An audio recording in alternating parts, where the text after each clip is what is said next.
should be a really, really comfortable opponent for an Opera like Brokey. It should be, but if history is anything to go by, FaZe have already struggled. Do you think that's going to happen again today? No, I can't imagine a world where FaZe is not going to win this game. I just want them to do it convincingly so we can start build a little bit of hope that they still have something to show.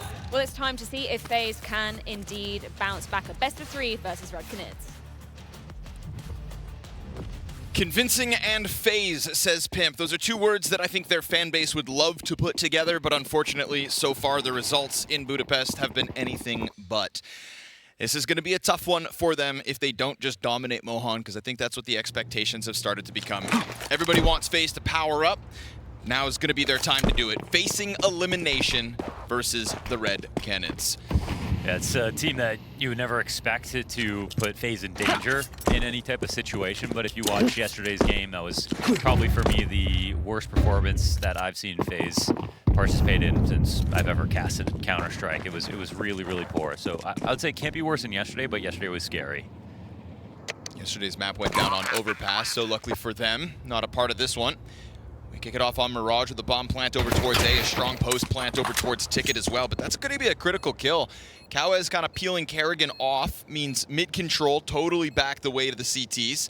And Jacob, who's shown us good promise at times so far this major, doesn't end up getting a kill, so they double back at the site instead, trying to fight towards Connector. That's where they want their kills, but they're not finding any. There is one frag on the side of the CTs. That is FaZe falling flat in their post plant. Yeah, it's not what they wanted to start the day off, that's for sure. And, you know, for RED Canids, like, they're a team that obviously were, you know, highly picked to go 0-3 in the stage, but have impressed far beyond that.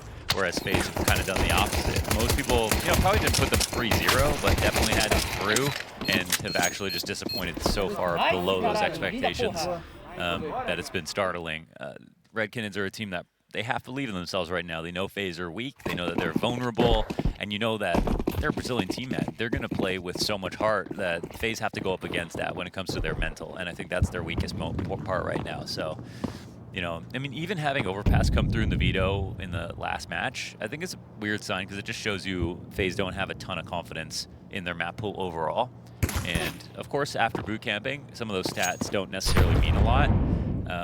But, well, we were shown that that preparation hasn't necessarily paid off yet. Drop's going to find the first in round 2.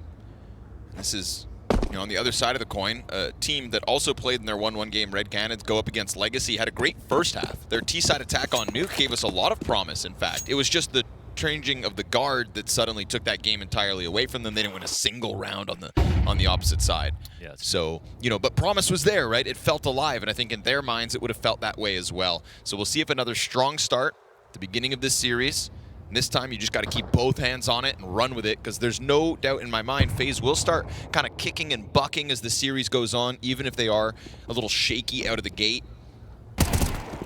Yeah, I mean, at the end of the day, they have so much talent. They're going to win some rounds they're not supposed to, but as long as it's just those rounds, the RED Canids have like a decent chance of, you know, making an upset happen. Whether it's a map or a series, I don't know. And what's wild about Ninjas in Pajamas is we never got that out of FaZe, right? They'd be in a 2 versus 4, get it to the 2v2, but FaZe factor is finishing those rounds off. They didn't get there. And this round, it's not going to be any different. Desert Eagle kill from Jacob towards the end. 1 frag versus the Canids. And so 4 alive again. That's a strong economic start for this defense. And yet, FaZe not on the board just yet. And it's not like, I mean, you've seen FaZe play badly, and then it's like, oh, but Frozen has got like a 1.3 across a whole tournament or something. It's not like that. Like, there's really no heroes on this team right now. Maybe Twist, who was good on Overpass, but I feel like the stats were even better than necessarily the eye test or the impact overall. It's not like it was super hard carrying them and they were failing him.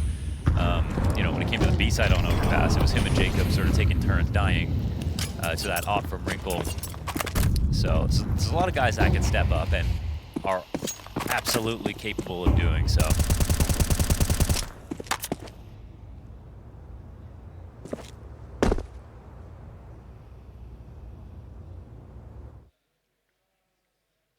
FaZe given mid-control relatively uncontested in the first gun round. In some ways, this is the scariest test of a team they can play against, right? It's a team they should beat every day of the week, but a team that we know every day playing a little bit better than people expected them to coming into this event.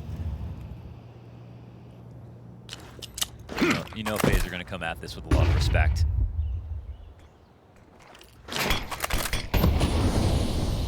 smoke soon to fade here. Drop's got eyes on it. Soon Kawes to join him. See which of them picks up the responsibility of this hold, because you can feel this connector squeeze coming out at 45 seconds. Oh, Twist perfectly timed, gets the double headshot. Tons of pressure back over the defenders within sight, and all of them go down with nothing. There it is. 4 FaZe Clan headshots between Twists and Jacob, and that A-site just gets absolutely slammed. Yeah, and, you know, to the untrained eye, maybe that looks lucky, but Twist picked his timing perfectly with the pressure coming up connector to have those players turn when they finally started to feel comfortable that no one had lurked in the window, even though they hadn't cleared it. So really great punish here from Twists, and solid follow through from Jacob, who, again, if we're trying to find anything good to say, Jacob was getting he's one of the only guys getting multi-frags across, I want to say, almost every map so far. I think his overall stats sometimes aren't that good, but his impact on the rounds they're winning, I'm seeing it. But he's kind of the last guy you want to pick on, right, when it comes to criticizing the team at the moment. There's just so many legends and veterans here that's like, there should be the least responsibility on his shoulders. Yet in a weird way, I think he still gets maybe more scrutiny than he deserves just because of the player he replaced. Yeah, exactly. Right? Yeah. Of the members that are left, yeah, we don't want to throw him under the bus, but anybody who's going to replace the likes of Rain, they're going to be hated. Yes, yeah. It's going to be a one-to-one comparison. Shout out to our official betting sponsor.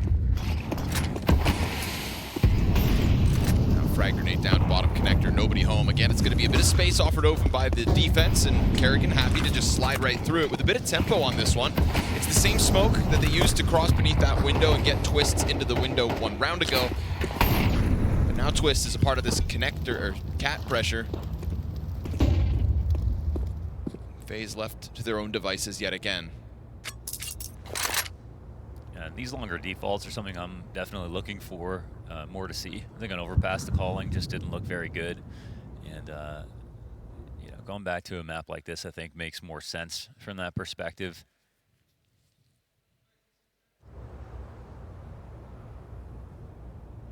And put a seed of doubt here in RED Canids' minds that there could be lurks, window control could be taken, there could be an underpass crawl, connector could be threatened.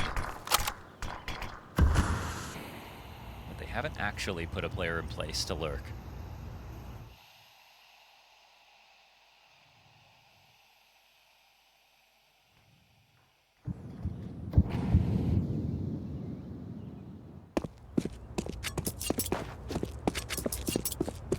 Kerrigan's going to come join them, so it will be 5 strong at 25 seconds for this all-in A play. Venom Zera's position, not burned out, but he awaits contact, gets a back turn. Oh, okay.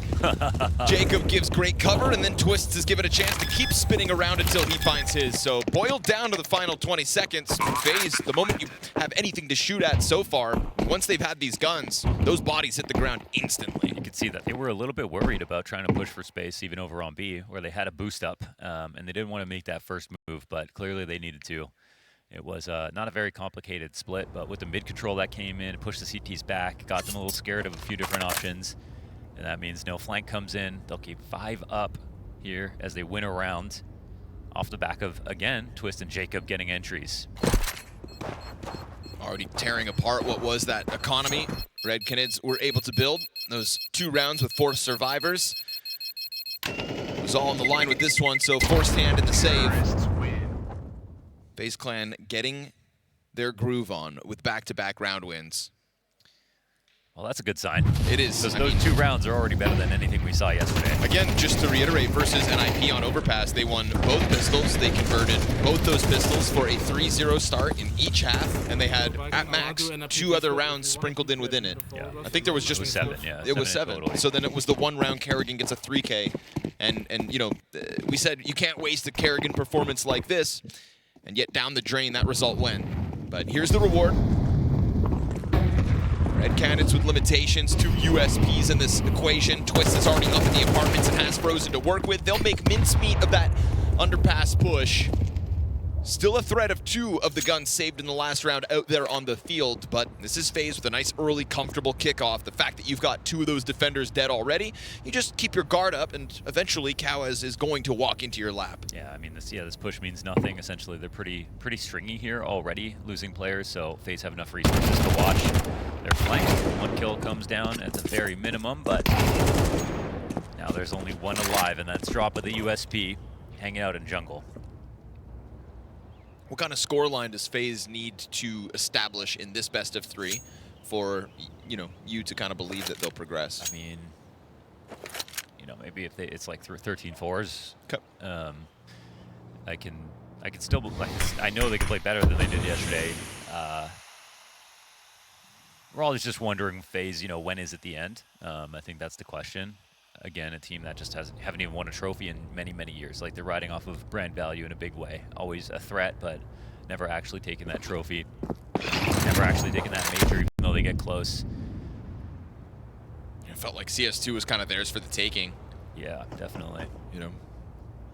Talking about a team that has already been in 2 of the CS2 Major Grand Finals, specifically Austin falling down the ranks to still a playoffs appearance. First 6 months was something special. It was. A lot of second places in there. FaZe Clan versus Complexity. Yeah. Who's going to be number 1? Time, Robs is kind of touted as the best CS2 player in the world, and that was a driving factor to FaZe's early success. Yeah, and clearly he jumped off of a burning ship. And I think also, he didn't leave a team that was going to carry him. He was part of the reason they were good. And we learned from Rops that he's the reason that his teams are good. Vitality improved the team that you could argue could carry him, but no, he was also a top performer over there. Just a star ranker, one of a kind, and obviously super hard to replace. Now, the argument for FaZe is that they have Frozen, so they can, they already had a guy there that maybe it makes sense.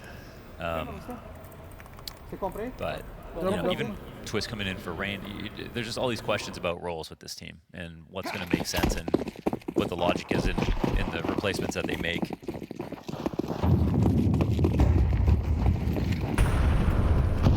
I can't make heads or tails of it. Well, heads up in middle because Brokey's posted, carrying bomb and on top of the pole. Well, on top of the Canadian. Decides to go through the smoke. Again, hasn't really been big challenges from RED Canids in terms of this mid play. The smokes come down for FaZe every round. Bottom connector gets blocked off. Drop trying to obtain some sort of vision. This is actually one of the furthest moments the CTs have kind of extended outwards, and it's starting to work, but it will cost them a couple. Trades all the way down until RED Canids secure connector. That's where they get their edge, and a nice late lurk out from that A defender to just put the last kill down. This is more FaZe fumbling the position, I think, than RED Canids really punishing them here. Obviously, that connector moment, Kerrigan, he gets the kill.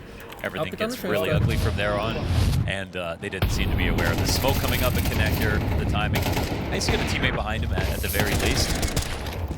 This slide out frag is very difficult from history, so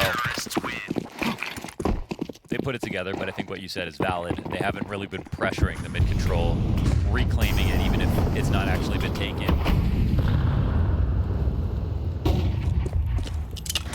Smoke from FaZe. Not ideal when they've kind of been using this part of the map as their springboard. It's not a pounce from the A setup in that moment either. Yeah, so this is good info from RED Canids. But let's see what they do with it, because they get really calcified in their CT spots and they don't really move, even though they have info. Now, since they're still hanging out at mid, they are fast rotations up connector. So I actually like this move from Drop. It frees up space on the left side of the site.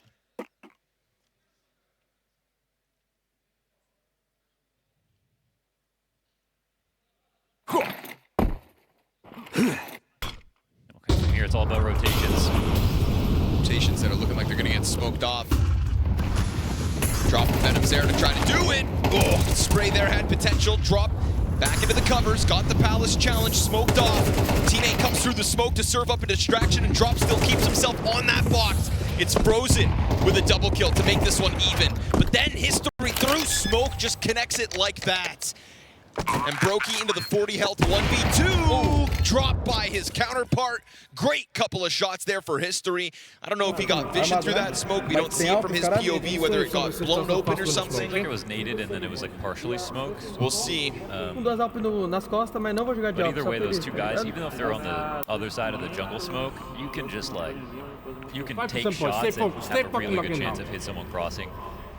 You can get out FaZe are amped about this because it's a round where they don't actually have information on their side. Like Red Canids have all the right players in the right spots to hold versus A, so they do it. It's actually just very close. But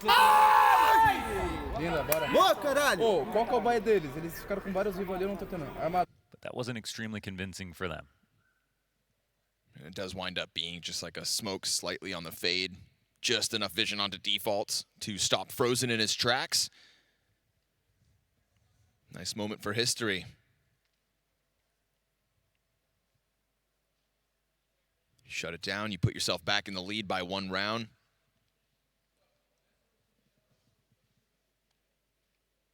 I do like, though, as the better team with more experienced players just starting off going to mid-control. Even if they want to go back to simple ideas like their A hits and not even have lurks in place, just establishing there first.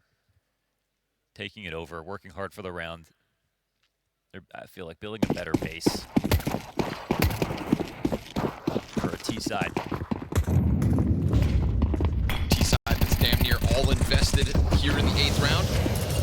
As FaZe look to tie up again. They'll start it in middle in a second, but smoke down on the corner first.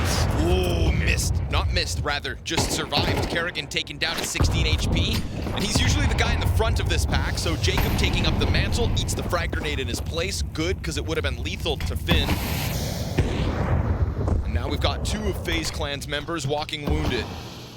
No decisions made yet. Bomb still dropped back. They've just taken over underpass. Feels like Red Canids want to keep the pressure on this middle of the map. You know, completely foregoing A at the moment. They'll take a look off the top of the stair every once in a while, but Venom's Arrow wants to help out middle, and Kawaz ends up finding this deep vertical angle, finishing off Jacob. Brokey to try to pick up contact next, but he loses the head-to-head between the Oppers. And now Twist is hoping somebody steps into his crosshair, but this has become a difficult recovery. 3 versus 5, Op barrel spotted, so Kerrigan is just done for. And then by the time Twist gets his answer, Venom Zera's there, tethered off his teammate. Very nice play from Red Canids in this round, stepping up to what was FaZe showing face in mid. And now Frozen in a 1v4 is being held back by the Op, and History's not missing. These are simple Op shots, but he's putting himself in the right place, and he's not missing. He's not missing. Right place, right time, and I mean, to be fair, he's not even like taking any risks by staying too long in a spot. He's in very standard spots. Brokey's just walking into these Op deaths. And there's multiple ways we can retake mid. Obviously, that's what we see. But you see the X's on the map. They didn't let him through the front door. No one really got past connector. So it's overall a wildly successful round here for Red Canids.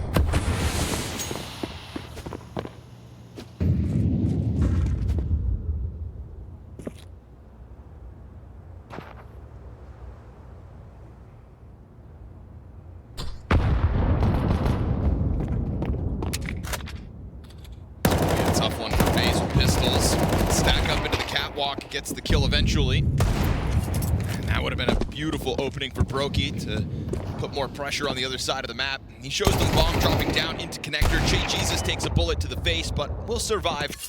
And so this one just ultimately looks like another comfortable 4-player situation for the Canids. Frozen tries to get tricky, gets dropped, and this lead begins to grow now. FaZe Clan stagnant on only 3 rounds.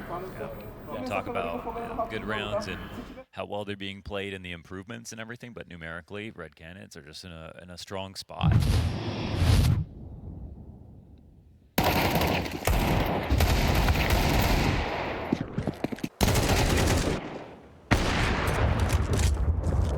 No love for the B hit so far from FaZe. Very eccentric. Jacob sliding up faster. Oh, History still gets it, and then Venom Zera finds a quick headshot to Twist. The challenge is out from that A-ramp. History continues to just draw that line in the sand. And this one finally comes together with a single kill for Frozen, but he has had to play so much catch-up in these moments that the utility pressure pushes this over the edge. Red Canids standing tall to the test, both in that fast setup in middle and also that sudden flurry out from A ramp. Both sides of that defense seems fine with the tempo. And I think, you know, you might not expect the team to go A so much, but I think one thing you objectively give the other team is it's more practice with those players, right? I mean, you've got a B guy who basically had no adversaries for this entire half, and a side of the map that's kind of totally untested. And FaZe are going back to the spots that every single round when it ends, Red Canids are talking about how to change to do it better next time. And those improvements and those conversations are paying off. Even if they're small adjustments, they seem to be more and more ready for what's going to happen, which is essentially an A-ramp connector split. Yeah, the bomb plants have stopped, the multi-frags have stopped. There's a couple of rounds here where we had FaZe Clan just running through that A site. Headshot, all seems good. No longer the case. The tone has changed in the server as Red Canids secure this 4-round lead and send FaZe back down to pistols. So it's going to be another jarring one for the FaZe Clan fans. We can sit here and wait for the FaZe factor, but we're going to have to pull it off in a difficult round. And now with Vision in middle, because that smoke gets headbutted. Twist eats the nade trying to approach this B site. Dangerous jump. Che gets away with it. Deagle rings out and hits Che this time around. Loses a third of his health.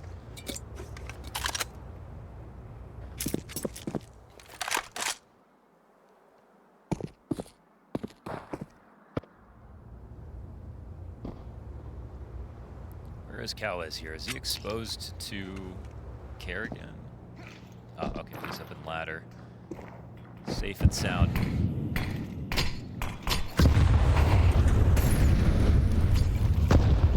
One smoke grenade left for FaZe as they go for that window throw.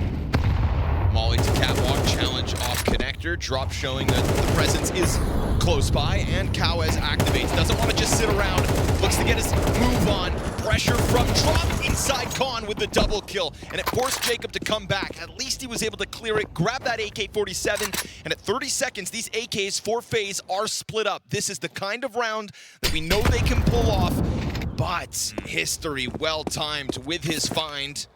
I don't want to kill and just hold their attention for an extra second. Jay's coming back out at Brokey. Oh, surviving that, what could have been blindside. Fire thrown forward, Brokey trying to reposition. He's hunting down Che at the moment, who gets wind of that rotation. And so it's going to be 8 rounds at least for the defense. This now a 6-round streak. Yeah, it's just extremely solid at this point. We'll get one more attempt, and you know this round ends B. But again, we're going to look back at the heat map of this half, and there has just been no B splits, no B attacks at all. And again, stylistically, you don't have to do that. You can take, again, like you look at NIP, they've been successful. They lean very heavily to one side of the map often on their T sides, and it's fine. But I would say that's not quite like FaZe in general. And you just want to have an even-handed approach. You draw utility, maybe get a pick off, catch a guy like Che Jesus. He's probably getting bored thinking of jump spotting every single round, giving you a chance maybe to get that kill. But I'd like to see some more variation of the tactics and try to get an opening somewhere else. Brokey clipped as he tries to climb up through He's just ramp. been killed by history so many times. He's down 2 and 9. That's where Brokey will end his half on Mirage. Map pick of FaZe Clan for the record. Not starting off well. Jay Jesus feels confident enough. We talk about all the times he's been just sitting back on B waiting for something to come his way. Well, he takes it on his own terms, and a challenge through the doorway for Jacob, which he fails. Big 2K for Jay Jesus to really lock in what's going to look to be a 9-3 CT side over FaZe Clan. We said in order to rebuild the confidence in FaZe, they had to walk away with convincing victories today. A scoreline this lopsided, but currently against them. Kerrigan tiptoes his way into his death, and Frozen's gonna yet again have to come in too late into a round with too much stacked against him to truly get anything going. This would be clutch of the year if he could pull it off, and he will go with nothing. So RED Canids send FaZe spiraling into the CT side with a measly 3-round half.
A desperate second act about to begin here as FaZe Clan looking to tap into the pistol success that they showed us versus NIP. That was the only thing that we could praise for them yesterday, and it's something they're going to have to tap back into if they hope to have any game on Mirage. I'm always a big context guy, and we look at 9-3 halves, they're not all made equal. I'd say the 3 rounds we saw from FaZe today cleared anything that we saw in that 7-round match versus NIP yesterday, but still, losing this many, getting sort of manhandled by a team that they only put up a decent Mirage. Not like they put in some amazing ideas into that CT side. They sit in and waited for their opportunities and countered FaZe very heavily. Brokey as well needs to get on the board now. He's got 3 players about to jump on him as the utility comes over top from ramp. Cowes peeks around the corner in an untradeable way. Twist taps one out, and Brokey waiting for somebody to fall down on him. Catches drop and Zera. Nice work with the dualies. Twist comes through with a second headshot. And so not only will FaZe find a pistol victory, much like versus NIP, but the only thing I can say negatively of the RED Canids is we saw them in such a damning position versus Legacy as well, right? They looked great in the first half and then went into the second and didn't win a single round. So we know the RED Canids can also collapse in that regard. That was their CT nuke. True. So different map, different side, you know, and but I guess you could say the same thing about their map versus Fnatic. They didn't like collapse, but they ended up losing after having the lead all the way to the end. Feels like they've certainly let more than one opponent back into the games. And you know, they're a team that's like, that's going to happen, right? Of course. This is the, yes. they don't have the expectations of close out all these games. They weren't even supposed to win versus Fnatic at all. It just seems like, you know, they let a lead go slightly. But the fact is, the team that gets in the lead more often, they're going to close out more often. You don't have that many chances, a lot of pressure. You don't want to be coming back in every single game.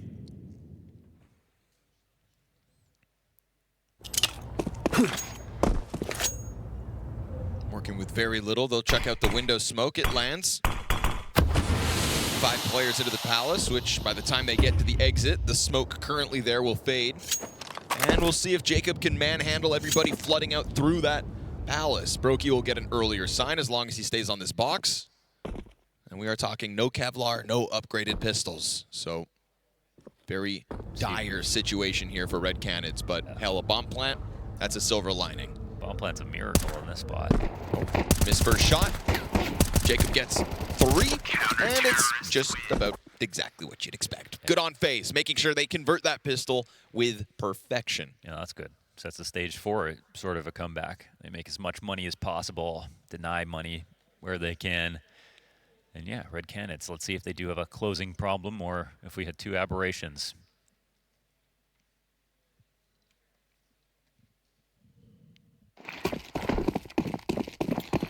Coming in, you know, slightly low on utility, but everyone's got AKs. It's super solid buy overall. They know what they want, posturing very early, straight up into the ramp. But look at this press from FaZe Clan right down into them. Jacob and Frozen combined for 2, but it's Drop alone that brings that back even. He's standing at half health, looks to disengage. He's got a teammate right with him, bomb carrier at that. And what's going on the other side? Che Jesus just working his way down into underpass. So it's not RED Canids going all in A just yet. But it'll be FaZe to try to recollect some information here. That window peak right above Che. Be careful with that silencer sticking out. Utility's gonna start to draw the movement back over. The way that Brokey cleared that, I don't think he's ready for someone to come in out on underpass. It's timing. It could be timing. Brokey's crosshair a bit too high, and Che's gonna punish, but that's now 2 of the 3 remaining Canids, low health. Oh, they're watching window as well. The punish, Carrion. They could commit, and if they do, they're gonna find that last remaining CT. They just know he's here. If they leave, having just found Kerrigan rotating over from that B site, you know that B has to be tantalizing. They just don't want to let them know that they're about to run away.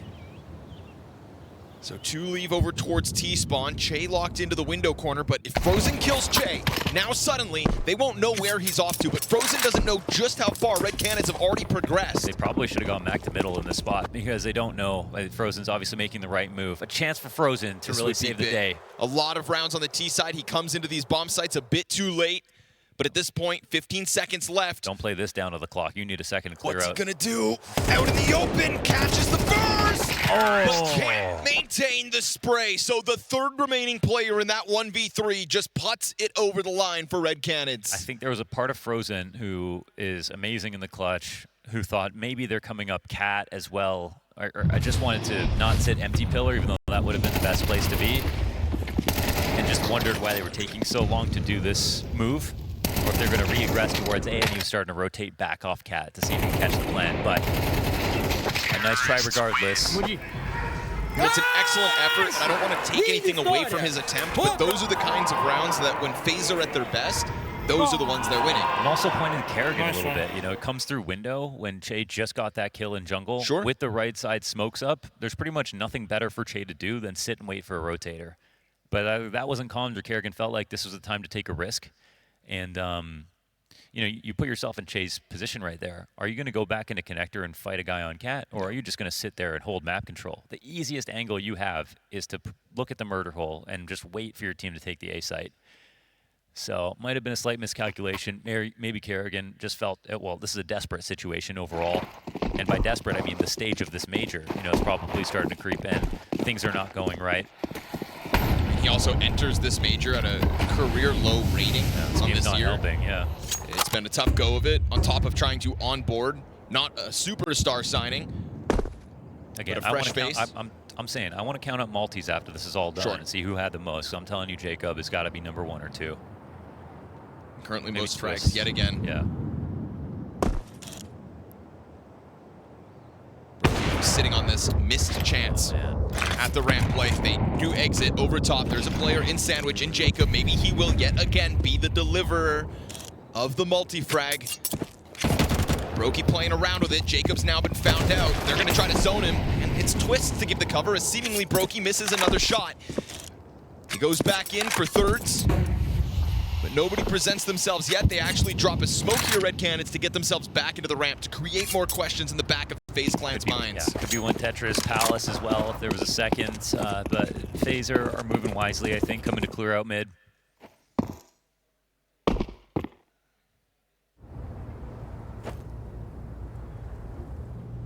Just missing that run into the apartments means Frozen's going to have a chance at it. They have time, but not much. So we'll see if they actually take a look. They're holding the push up, but now they're not watching. Oh, History my looks at goodness. it. Oh, he does turn He back. did. He was holding it, yeah. He had kept looking both ways. Catch is frozen, just cresting over top of the stairs. Kerrigan's chance to shine now. Brokey finally hits one. Oh. Twist is on the scene. And between Twists and Brokey, it is multi-frags, 2 apiece. Yeah, that's nice. Yeah, but Brokey, yeah, he's missing shots, man. He's missing shots. That's plain as day. I couldn't help but feel like Jacob got absolutely no relief after he got his first kill from anybody. I mean, they knew there's so much presence on the A ramp, but are we low on grenades? Where are the flashes over triple from your connector cap players? Nice, bro. How come we're not putting pressure on getting trades or denying the ability to trade opening kills? Earned a chance here to catch their breath. FaZe Clan up versus Pistols, grouping inside of the apartments. Kerrigan cannot afford to drop the ball here. There's plenty for a retake, sure, but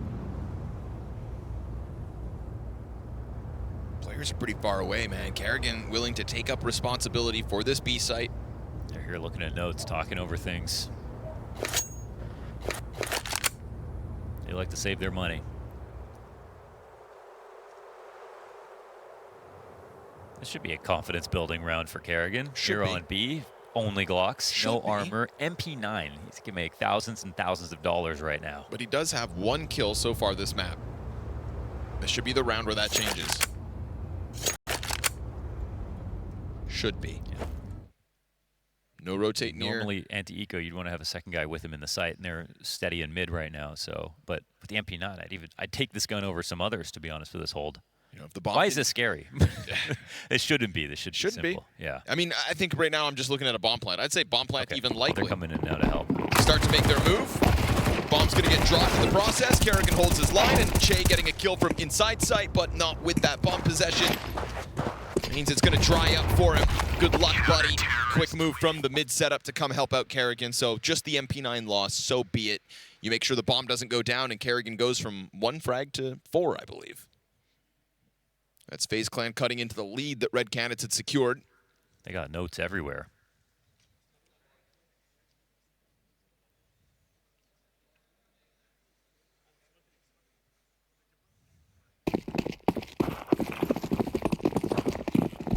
CT side bodes well for FaZe so far. Such a simplistic game plan here for RED Canids. It's a great opportunity for FaZe to make a move. Eyes towards middle. Here comes that pop. Jacob stands up to the test. Easy first kill. He dives into the cover, waiting for help. Utility over to the Palace, but nothing beyond that to help him. So they will allow RED Canids to slot into that bomb site, plant, and try to take a bit of ground deep into the ticket. With a smoke, they've got this line. Frozen flash through. Che dodges it and just shuts him down as he sees that flash coming from a mile away. Yeah, went way too far.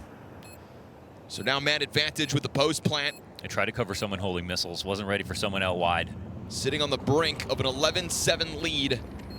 And Brokey starts to peel away already. Boy. This is FaZe conceding an 11. So you know that they're not totally ready for this A play, but I mean, they're not ready for the A play. Sometimes a gamble means your setup's going to look weird. But if they knew an A play could happen, Jacob maybe he's playing ticket instead of in the site, so that he has a better chance of staying alive, even if it's without a kill. And then they don't have that whole ordeal in CT with the smoke going down. He can just delay them from pushing, and then that gives him a much better chance to retake. But instead, if the T's can go 1-for-1 on your site guy and take it over and then go for a post plant, T's are at a huge advantage with that bomb planted. So, you know, this is a moment where it's fine to have mid control, even to start out, even if it's going to be an A play. But don't sack your only A player in a position like this. Because no one was coming to help Jacob again. Vamos fazer a nossa pop B direto. Eu sei que não tá anotado no bagulho ali, mas a gente acabou de... A gente só tá jogando para...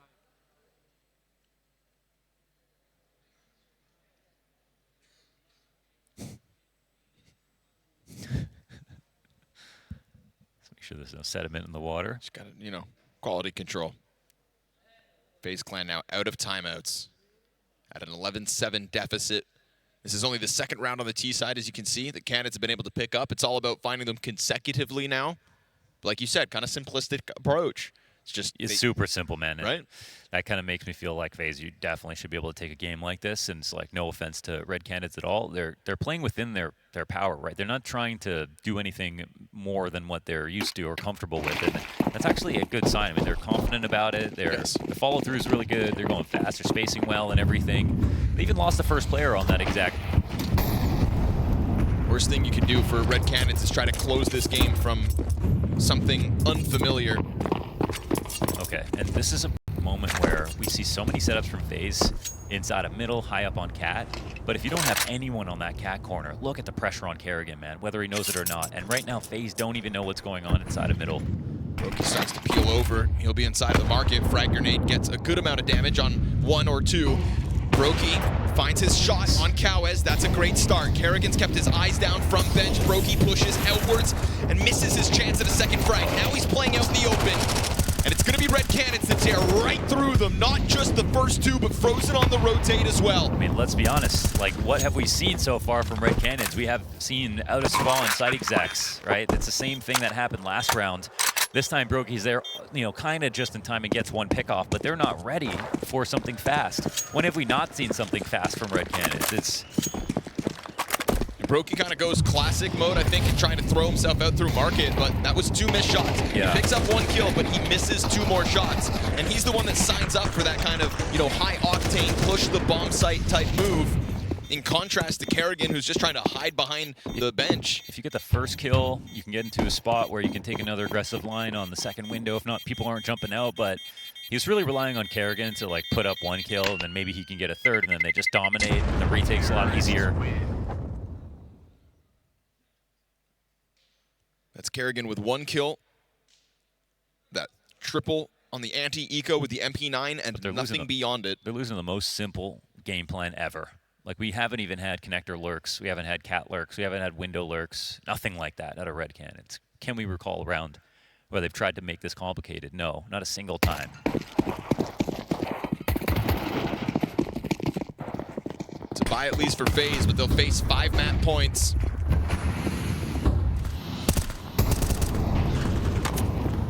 Twist tries to secure early damage.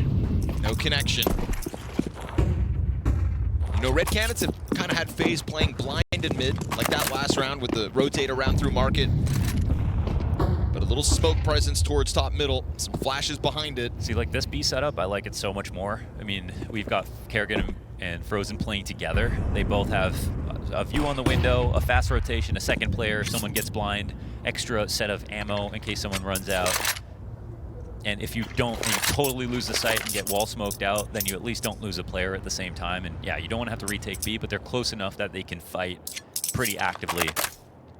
The double up on Con is good too, and it's more pragmatic because it responds to the fact that Red Canids haven't been going for defaults into mid into late round situations. The Canids bank back on at 50 seconds. Every single player, all 5, grouped up side of this A site. They're ready to counter that window smoke just to make sure no one's here. And now we'll see the CTs fan out again. Trying to get back in before Red Canids make it out. Full execute over the top. Jacob to the stairs. First contact. Twist just ahead of him. Smokes deep, so gives Twist a good angle. He'll collect 1. Jacob down with nothing. Flashes find the support of Twist, and this could be the end. Red Canids dropping into the staircase. 4v2 advantage and calling on a retake from Kerrigan and Frozen. Smoke fades, Kerrigan gets the hands of drop spotted, but cover over from that palace, and Kerrigan goes down with nothing. Red Canids just leaning back, welcome Frozen's attempt. They'll drop grenades out in front of him to make this as uncomfortable as possible, and they'll end him. 13-7 Red Canids on FaZe Clan's map pick.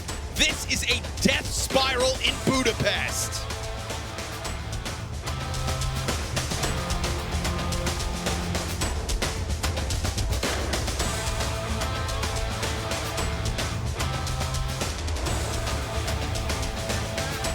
They step up. The other ones, they just have to kind of grind the round out, hopefully as a trio. But these are the guys that we're looking at. These are the guys that needs to have a massive performance for FaZe to bring this back. They need to inspire the troops or the rest of the people to deliver. Yeah, it's truly do or die time for FaZe. Is this the last time we see FaZe in Budapest? Do or die is a scary statement, but one that certainly applies to this matchup. Red Canids, we know that they can play a strong T-side on this map. The 6-6 half versus Legacy was something that inspired confidence in this team to get their event going. It was the flop on the second half that scared us. So let's see how things begin. But right now, it is still FaZe without much to be proud of in Budapest. What I would love to know if it's a closing problem or if it's a side problem, and we'll find out in the second half, luckily. But for FaZe, they're just thinking about getting to a third map right now. Quickly down through the ramp, it's going to be Frozen on control, the smoke in front of him. Does anybody dare challenge through that? Would be wild. Drop opens the doors in front of Brokey's face. He just sits here for a second. We got Twist coming down from Secret. Bomb has been planted. It's a strong trio down towards B. It's going to be ramp as well. For the other side of FaZe Clan, operating with no kit on the round. Cowes is going to get instantly popped by the USB. This is a very strong single door post plant for Red Canids. Especially versus no smoke. I wonder if drop goes unchecked. No, he takes a fight on his terms. And now already on top of that bomb, trying to cause a problem. Jay on the other side of the double doors. And this is Jacob sticking a 10-second defuse, double opened again. All on history. Brokey gets a team kill. And the defuse in the last second as they just stuck the door in history's face. No attempt to peel off the diffuser allowed. No one's better at playing door games than Brokey, that's for sure. He's so annoying in that spot. So really well done and great shots from Frozen, I think, specifically with his 2 kills. So it's a retake, and it's a retake that they didn't have a smoke in. That would have made it a little bit easier. But you can see it's Red Canids who would have preferred to have full control side than just a single door. I suppose that's the trade-off. No smoke that would have made the defuse easier, but Frozen using the smoke on control gave them that side of the bomb site. Oh, they did use one. Yeah, okay. Frozen dropped it in the moment he heard the rush coming down. So it feels like you make the end part of the retake a little sketchier, but hey. Felt like that was FaZe's round to finish off. Now up versus the force buy, just don't lose this one. It's really the name of the game. Kerrigan emerging through Garage, finds perfect timing on that main commitment. Brokey up to heaven as History and Cowes, good challenge. 75 damage from the Tech 9 into heaven. Che picks up that gun off Kerrigan's corpse. What a tricky little position here in Old Secret. Not to mention he knows that the player up in heaven has to be dinked. I think he's telling everyone to chill because he knows that he can either catch a secret lurk or peek up into heaven on the right timing, and it's pretty much the only way they're going to win the round. Jacob slides towards the door, finds one. Che will finish off Brokey up above. That's the bomb carrier spotted though, and the rifle dealt with. So History taking an extra second before he commits. Oh, nice tap onto Frozen. Could have gone one better, and then that bomb site's wide open. But still, 3 deaths on the side of FaZe Clan won't make their job any easier. Let's go, bro. I can just picture the talk in between this last game is like, okay, listen, this could be our last map at the entire major. Let's run it a little bit, right? Let's actually take some more fights. And in a game like this, I always reference that heroic 2022 run where they never lost to teams that were lower ranked than them. And the way they did that was be extra aggressive versus those teams and then play more standard, a little different versus the tier 1 teams where they have to give respect. But what we saw from last round was like FaZe had oversimplified a situation, tried to really lock in on one game plan instead of just responding to what they saw in front of them, which was all those site execs over and over again. Problem is I'm just so sick of seeing FaZe that has to activate only once they're up against elimination. Yeah. First time? Right. Just hopefully not the last time. Drop looking for a long-range deagle shot. Twist stays tucked in as they know damn well that Red Canids are right on the brink of this. Brokey's Famas betrays him. He's going to go down with nothing. Kerrigan continues to just chip and chip and chip away. Triple kill for Kerrigan, who had a incredibly rough time back on Mirage. Yeah, let's be honest. He got 3 kills with an MP9 versus Glocks and 1 other kill that game. So it wasn't a good map. What hasn't been a good event from a fragging perspective. And like we casted one game on Overpass where Kerrigan actually did have some kills. Yeah, but not always a problem. This week, though, matters. It's nice to see Frozen already up there. Impact from the pistol, but 6 kills, 3 rounds in play. Jesk was calling on the stars to kind of be enough, right? The 3 stars of this team should be. Yeah, let's run at them a little bit. That's what we're talking about. Frozen rolling with momentum. Oh. It doesn't go well for the other side of that commitment. Frozen gets his. He's the only one of the 3 to walk away with a kill. And so Red Canids content with the challenge that comes their way. Kerrigan's here to try to save the day. And as he emerges in lobby, he's fixated on the feet he saw climb up that ladder. Didn't anticipate Venom Zera in the corner, getting a kill with 6 HP, his second of the round. And so Brogy with the op coming in from ramp slowly, as it looks like Red Canids have been given their first round win. And it looked like there was a player behind Frozen they killed at the same time on that push. No, it's inside of the A site, inside of Hut, and then Frozen solo trophy. There's one player missing, Connor, from that. Right, you're right. That was Kerrigan, number 4. Broky's body over it. You're right. 2 line up on the Frozen push. That's why we let you do the math.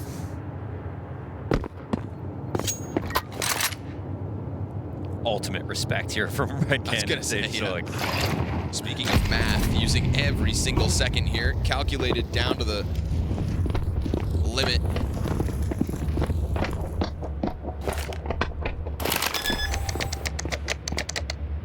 We'll eventually lock this one in. So it is the overt aggression here from FaZe that gets shut down. I mean, again, I still want to see it. I still want to see it from FaZe. They want to enact a game plan like that. We don't know how that first kill went.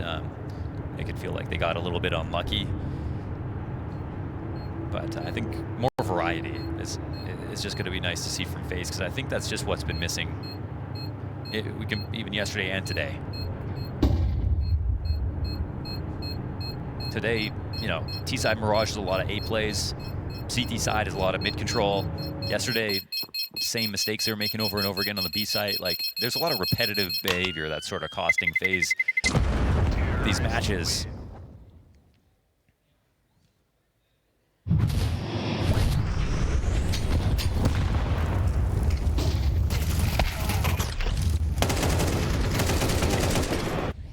Twist dies first.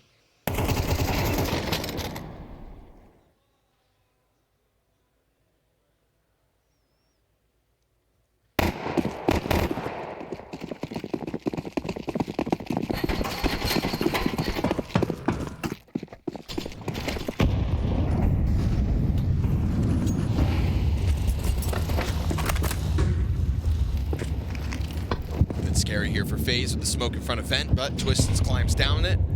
Again, Wallace smokes outer as well. When Kerrigan inside of main, they don't know exactly what's going on. Candace trying to create uncertainty now, flashing their way into the site, deep into the Vent already. Kawaz finds first blood, and he's able to just lock into this. Kerrigan remains smoked off from both sides the whole time. They zone that one frag in the back of sight, and this is Red Canids looking for consecutive rounds. Man, that was a very thin A-site defense. I mean, the one guy in the back of the site dies, other one smoked out in mini. It's a standard site exec, and then the Heaven rotator goes instantly. There was time between that, you know, it wasn't a full-on rush. Twist had started on the A site, but then drops down vents when that wall of smoke goes up outside. Oh, okay. I guess that's, yeah. So FaZe moving an original piece off of that bomb site makes it prime for the taking. And I like that Red Canids, you know, don't waste too much time after that, right? They do just that little pocket of uncertainty, let FaZe kind of congeal downstairs off of the Twist rotation, and then pounce on top of that A site. Oh! Chase coming through with an instant kill on Broky, and now some of the individuals as well are just looking just simply sharper than their counterparts. Red Canids should be proud. Again, posted 6 rounds versus Legacy on this T side as well. That's a 5-player punish. They keep 5 alive. That's a lot of money gone for FaZe. They made on this previous round. It's actually a tough situation for them now. They're in a must-win position, but this is the kind of death that really shouldn't happen. Jacob kind of stands no chance with no one watching that Squeaky come out. He can't cover Hut and Squeaky at the same time. So that's a perfect moment for Red Canids, where it's like the most vulnerable the A site could have been. And there actually is no more money left over for FaZe at all. They're going to be fully saving here.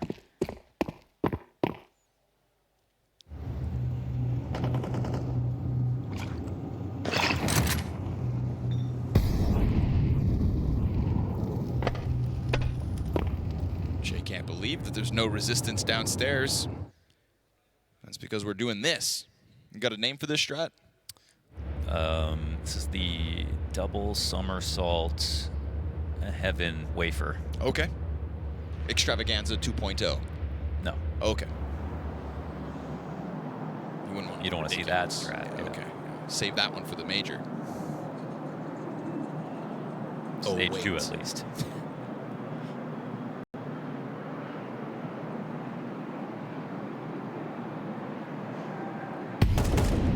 They're probably thinking there's like a world where FaZe still have a little bit of money left. At least that was my thought coming into this round. Yeah, so you accidentally kind of just run into an MP9 or... Then they see a pistol spotting from heaven. They're like, ah, maybe we can just go and win this round then.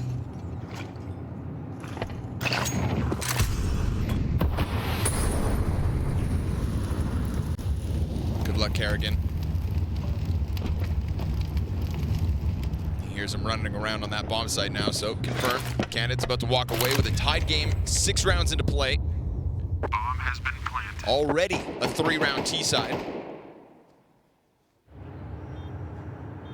It's just a shame for RED Canids. There is this very heavily weighted asterisk that is, even with 6 rounds versus Legacy, they got 0 on their CT side, right? And so we're going to sit here and we're going to praise them this whole half long, but we're going to remember that that close on the defense could still be a problem. It was also a really good T-side from Legacy. Sure. That was for sure. And similar to the way that they're going to run into this. Yeah, go give it a look, try to some money, I guess. Kill somebody. Dropping Jay Jesus, make quick work of that one, and they'll do no damage. And because they played that so fast, bomb's not even going to explode. So that's all 5 alive for RED Canids as FaZe get shredded. It's a small thing, but you are giving up money every time you lose those players, and retake kills are much harder than just like sight hold kills and everything. But yeah, I guess the way they looked at it, just even if they got one, maybe it was worth it.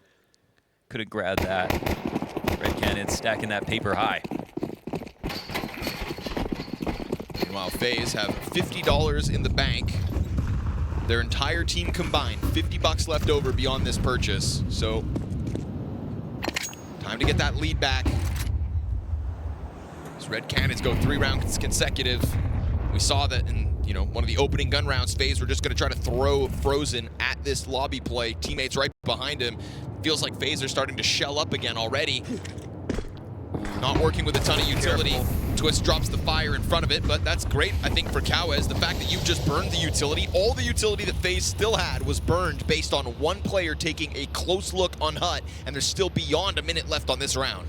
They're down to this one smoke to use, but yeah, they have enough that they could re-exec if they wanted to. They can molly opposite vent. We'll see what they do. Jay's getting into a lurk spot. Oh, nice. Twists. That is gross. Flies onto the door. Can't manage to turn it back around. The gun goes empty. Jacob's got the trade back. That one's going to be critical. Venom Zera looking for that heaven extension. Gets dinked by Kerrigan. And Drop is going to be forced to climb up down beneath them. Oh, good stoppage here from Frozen. This was a critical round for FaZe Clan. Absolutely. And it kicks off by Twists jumping on Kerrigan's last piece of utility, spamming into the corner, and then whipping it around towards main in anticipation of his second. That was just a lovely round from Twist, absolutely. And I mean, even love Jacob coming down to Squeaky to make sure that his trade is guaranteed as well. So they shut down this upper exec. I think RED Canids maybe needed a couple extra seconds to let Che and Drop get outside into mini, because they really didn't threaten that wrap at the exact time that they were exiting. Also, they didn't leave the door, so fair enough. Twist kind of shut it down before there was ever a real problem. Counter-terrorists win. Up top. No, up top, baby. There we go. God. You think it's more stressful than that? Couldn't handle that.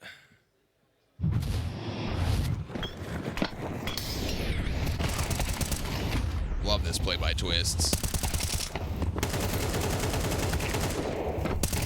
Can't ask more of him playing with the M4A1S. He's immediately onto the A4. As he's yet again on this A floor.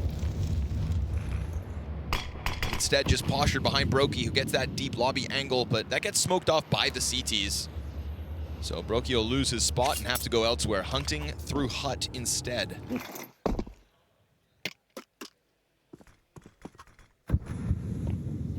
There's a couple players over towards Trophy, but I wonder what FaZe find if they do press their luck through Hut. Kawez gonna fall to the offer. Nicely done by Brokey. Finds a good position in the end, and Twists turning to catch Che outside. So the desk was calling on the stars of FaZe to come together as a trio and combine, and we're getting it. On top of that, Jacob continues to offer impact as it's 5 versus 2 comfortably for FaZe Clan, looking for their 5th on the CT side. And now RED Canids, you know, just kind of getting pulled apart one after another. Yeah, and it's like total over-reduction, but sometimes it just feels like FaZe just do something interesting, and they are doing that here. So Twist with his move. Now they get that Hut push in from Brokey. That's his first of the map so far. He's definitely got to prove himself versus history. It's crazy enough to say that out loud, but in this match so far, I think his head-to-head is not looking that great.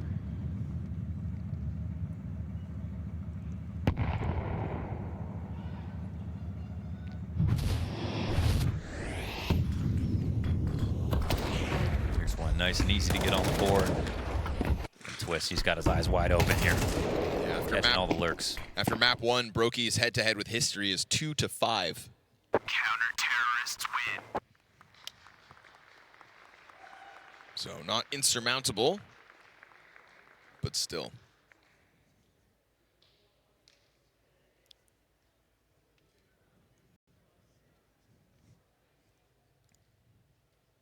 And that has been something. I mean, Brokey, when he first came back, you know, put the FaZe jersey back on after his break, he was excellent. And then sort of quickly, you know, fell off again. Hate to put it so bluntly, but this is a big deal because it was after Simple had joined the team back in Austin, you know, for a bit, and then it was made top 8. Yeah, made top 8, and Brokey looked like he used the break well. It did look like that at first, but if it's a motivation thing, it seems like maybe that's dropped off again. I'm not sure. Well, I think also just kind of, you know, there was that really damning interview that came out after Austin where Brokey straight up said, like, yeah, they gave me a call during Austin and said, we really want to get you back on this team. Yeah. And, you know, I think that really emphasizes how much they felt like Brokey had to be a key part of their success if they were going to refine themselves. You think they called Rain? I don't think he answered.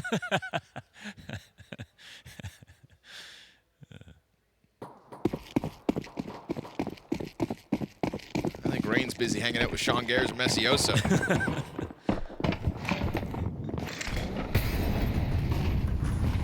Fast setup for Jacob inside of the Hut, off the pause. RED Canids coming in with another buy, but is it looking faster? Yes, already around through main goes Che. Twists, opening kill on Kawez. Down the vents we're gonna go. This is RED Canids trying to cause a scramble. Oh man, they should not know really that this is lower this quickly. Brokey's trying to get downstairs, but he's just kind of playing from the outside, and History still has vent rotation control. He might catch one. Ooh, missed that shot. Set the vents ablaze. Molotov falls down into it. Drops looking to deal with Kerrigan as his utility on the retake from Seeker. It's already coming together. This could be time trouble if they take too long. Frag grenade dropped into this 2 players trying to make this push. Kerrigan exposed. Drop just spamming down to the final bullets. Retake in full effect. The double doors popped open. Great headshot out of Drop. History late. Comes around with ramp and misses another critical shot.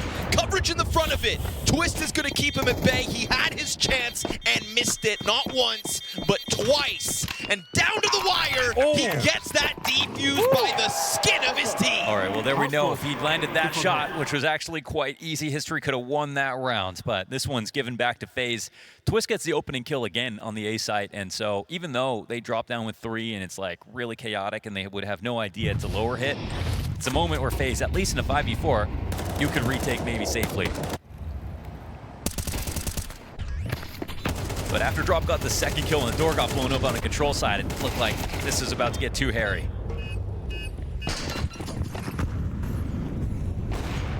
But right back into it, History tries to make up for it. Add that to the head-to-head as Brokey goes down out of the gate, and Frozen still behind boxes on ramp, gets the kill to Kawez. And Kawez had no trade potential on that one. And actually, you know, he could have thought Frozen's going to drop down, but he doesn't. Really like that for FaZe. Spot where Frozen knows he's got to be a little bit more aggressive now they've lost Brokey. 4v4 might not even be enough. Oh, they left the gap. It's a big one. Venom Zera doesn't give a damn about your smoke. It's a big gap. They're really trusting the smoke, but there's no one here behind it. Totally called out. Kerrigan's going to run up that ladder. Know he's up here. Molotov will keep him back, so the bomb can be planted on the front side of site. What a call out. Drop's gonna find himself alone inside of the lobby, and Frozen just crouches down beneath that crosshair. History's off covers. History looking to make up for that last round with a second kill. Jay connects on the main play, man advantage over to the Canids, and then Venom Zera finds his. Just testing that smoke, finding no resistance on A, and Jacob is not afforded a chance at this retake, nor the exit. Big pickup for History after those critically missed shots in the last one. Yeah, it's 3 frags, the opening frag, and the head-to-head versus Brokey, most importantly, to really make this interesting. This is a huge call-out from Venom Zera. Now, it's such an important smoke, the squeaky smoke from the CT perspective. You're kind of trying to keep this door closed and smoked as much as possible to make sure that vent's not a problem, for walkouts to not be a problem, so you can play top hut in mini and roam around the site safely. And right when they smoked that, Venom Zera just said, no, there's no one here watching this at all. I'm going to walk out. And if you want to trust this, it's going to be to your own demise. A totally empty site off of that play.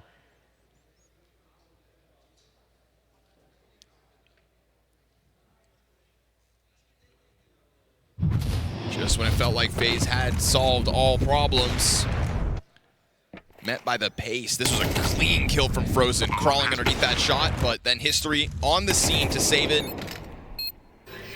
Nice. And I think we get another example of some of the mechanics that all of RED Canids can bring to the table. Venom Zera's headshots instantaneous, History's kills critical. History's just playing his timings really well. You never see him flick. Right. It just makes it look easy. Brokey still 1 kill into this map. 1 kill. Frozen has clearly made a difference. Sitting at the top, 12 and 5.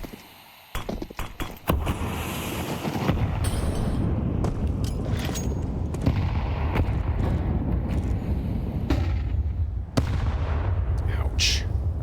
That's solid efficacy out of that grenade. Frozen, he's been a threat, man. Do they really want to walk into him, man? They do. Oh, man, this is a huge gap. Again, normally you wouldn't rotate unless you've got someone covering Turnpike. And in this moment, there's no one here at all. It's a second gap that they found in such a big way. But why have they pulled this player? There's actually no one else downstairs. Kerrigan's leaving ramp open entirely. Ollie's going to keep him out of the angle. He just locks into the side. He could get opt if he walks back into this. He knows it, but they feel comfortable here. And I mean, off of that last round where you've already found a gap to be exposed, then when you feel like there's another one, why wouldn't you trust this? There's still no vent rotation. There's still no one down secret. It is just Frozen versus everybody oncoming from ramp. Hides behind Silo, and as he comes out, it's going to be a rude awakening. Multiple players about to jump on him and smoking off the doors already. Frozen keeps it clean. Good. Double kill is fantastic, about all you could really ask of him. And as they flood down into the site, Brokey is already here just in time. Flashes come through that doorway. Bomb is planted. He is teasing the side of this arch. And now Twist gets that trade right back onto drop. Kerrigan's flank denied. Venom Zera to make the difference. But Jacob's denied it in the end. Wow. Jay gets the headshot. Full Working composure. with little. He finds it right between the eyes. And RED Canids flooding down to that B site with another terrorist round win. And that's 3v5 after Frozen gets his hold. So that is worst case situation. Frozen's in the best spot on the site, right? So you only want to play here if you're versing ramp and, you know, you could be solo, you get the kill so far away from you. Making it at such a clean 2K is huge. But the fact is, no one else from FaZe are ready to come down at all. So even off that heroic hold with the site control, you see how valuable that is. RED Canids battling hard.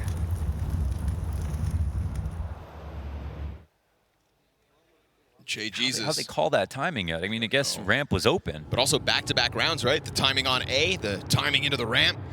And Frozen's like, I'm not leaving my post this time. No, sir, he's gonna sit here and he'll fight for better or worse.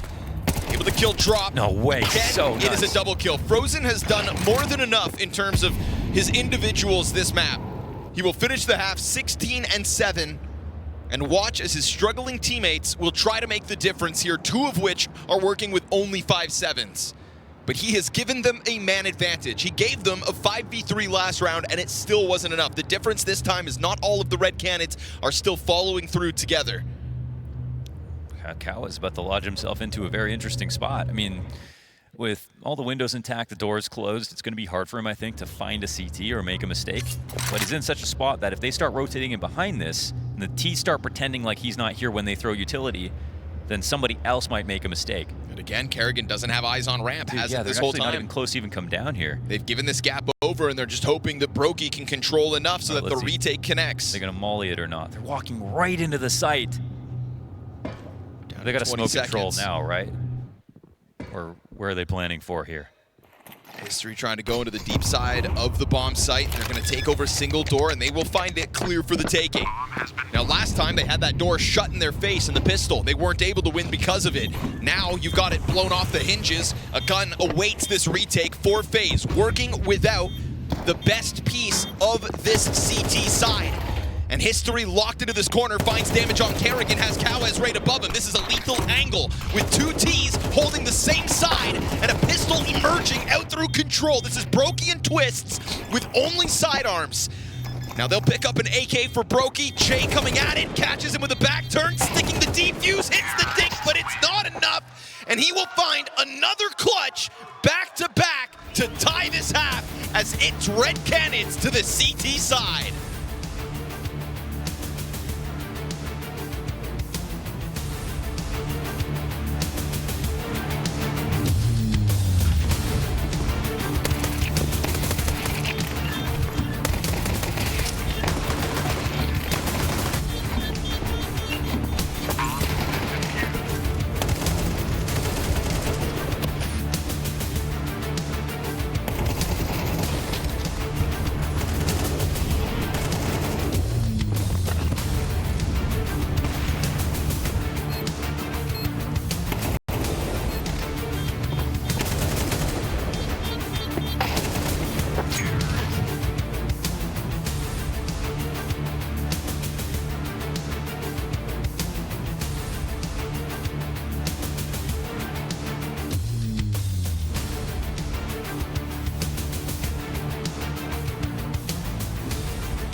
It did feel at times like FaZe Clan had this under wraps. Individual levels and playmaking was something that we've just been calling on them to deliver, and they did.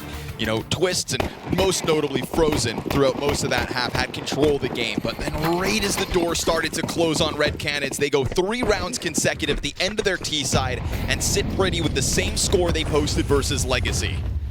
Now it's all about being able to show they've got some sort of a defense on their map pick. And Venom Zera will find man advantage in a pistol.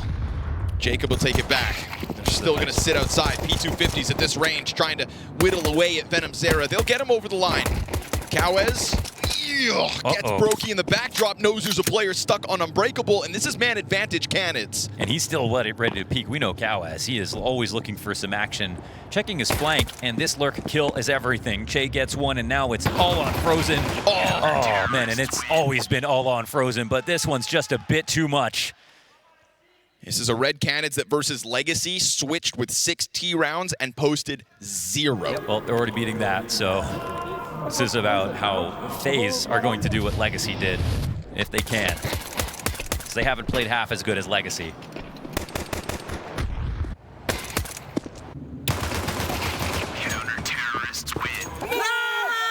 no arguments that the better team is losing in this matchup. Red Canids have showed up for today. On an individual level, even powering up as that first half went on.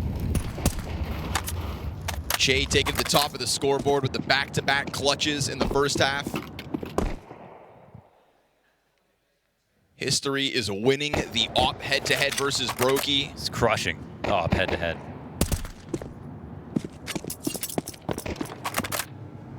Economic advantage here in round 14 as FaZe sit on just vanilla pistols. They'll try to get something going on main. Cowes and Chase combine for a couple too, and then they double back into it. So where there's one CT, there's another. Red Canids doing a good job of trying to stop the bleeding. And maybe an upgrade for the MP9, but that's majority alive for the defense. And you know, after that game versus Legacy, they had some conversations about CT side and what went wrong and why.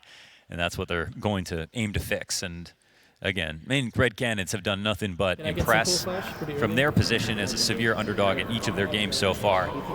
And they don't look back on their first loss, it feels like, and just let that become them. They are here to still try to continue to win and climb back.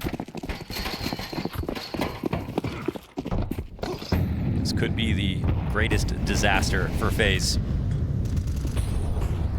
They don't get a handle on this situation. What is that play? Dude, that is Che's confidence. Starting to boil over, 17 frags to his name with that one. We said FaZe are the ones that kind of had to take up the fights versus Red Canids, and they did at the start of this map. Hold W, get into the action. Chase sees that as an invitation, twists, caught in the middle of those smokes as Cowes lines up the headshot. We go 5v3, Red Canids off of the first gun round from FaZe's T side. He just wanted to take a look with that bullet, and right now we have a spot where you've got the two, well, one player downstairs already. Drop here, maybe could give one back if he's not careful. Sees the barrel, easy pickup on Kerrigan. Oh, and they let him go? Bomb on the chase, he gets another fair duel, but Jacob's gonna win that, even though it costs him half his health. But now it's just containment, right? They already have the low rotations, they have Heaven, and they have the rotation back to Hut all locked off. It's basically rocking a hard place here for FaZe. The only thing good about this is Frozen has 100 HP. Finds the control player.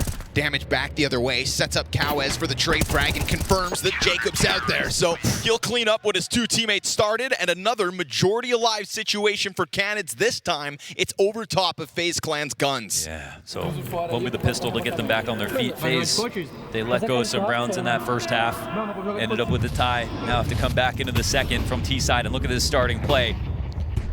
So much conviction in this movement out of Che with the perfect flash pairing. Also not even seeing he didn't see anything. Puts 3 bullets through that smoke and executes the Canadian. But he dropped that nade for the same reason he sprayed. He knew someone was there. So it's going to be upgraded pistols here for FaZe. Kevlar across the board. They are going to have to dig deep. And not the best smokes, but nobody immediately caught behind it just yet. Still, those smoke grenades, that causes a bit of an invite for Red Canids. That gap, they're going to keep eyes on it. And in doing so, you've put this Tech 9 where it can just point-blank kill Che if he's not careful. Dropping utility as well is going to give that audio over. So nervous about it. They drop the waterfall above him, so he'll lose vision on the outer yard. They try to pressure it. Frozen comes through. All of the distraction. Triple kill from Frozen, out through the door, into the A site. But the bomb still has to get back over. There's a world where FaZe can fumble. It dives into the main play, and into A it will go. This is all Frozen again. Oh man, it's unreal. The amount of work that Frozen's done in this game, and they still only have 6 rounds, but at least maybe now it's 7. 21 kills off of that one. Big multi-kill moment from Frozen. I mean, we saw the nature of the distraction. Just that smoke, right? Smoke and 4 bodies behind it. Spam comes through, and Frozen serves up a triple inside A. Yeah, how much more can he do? I mean, it feels like he's obviously a two-way player. It feels like he's been amazing so far, but that's not going to slow down. It could be a life game from Frozen to keep FaZe alive, just in the series. I mean, this doesn't even win them the series, but to take them to a 3rd map, you could see it happening. The quality of play we're getting out of Frozen, the aim, the amount of time, it's been solo too. He's not coming in second and getting a trade. He's getting the opening kill, he's getting the opening defense kill, a multi. Every time he finds one, he gets 2. And on this round, it's just a Tech 9. And it was the smoke that, again, he disrespected as they were about to wrap around, and he heard that Che used a lot of ammo inside of Mini. That was a mistake. It's 2 backs turns, 2 kills, and then that third on the bomb site just guarantees it. So they don't waste too much time. Pistol conversion all the way of RED Canids. First gun round as well. This is, I want to say, one of the first times here in Budapest where we see FaZe actually win a round with that sort of a buy. Yeah, I mean, again, Frozen won that round with 10 kills, it would be like lucky. But today, it's something that RED Canids have to take into account in the future of this map. If they deal with him, they might just have a free win, to be honest.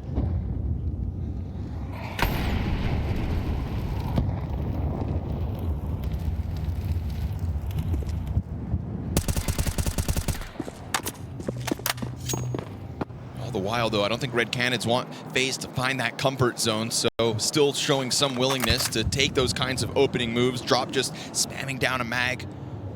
There's not a lot behind that, though.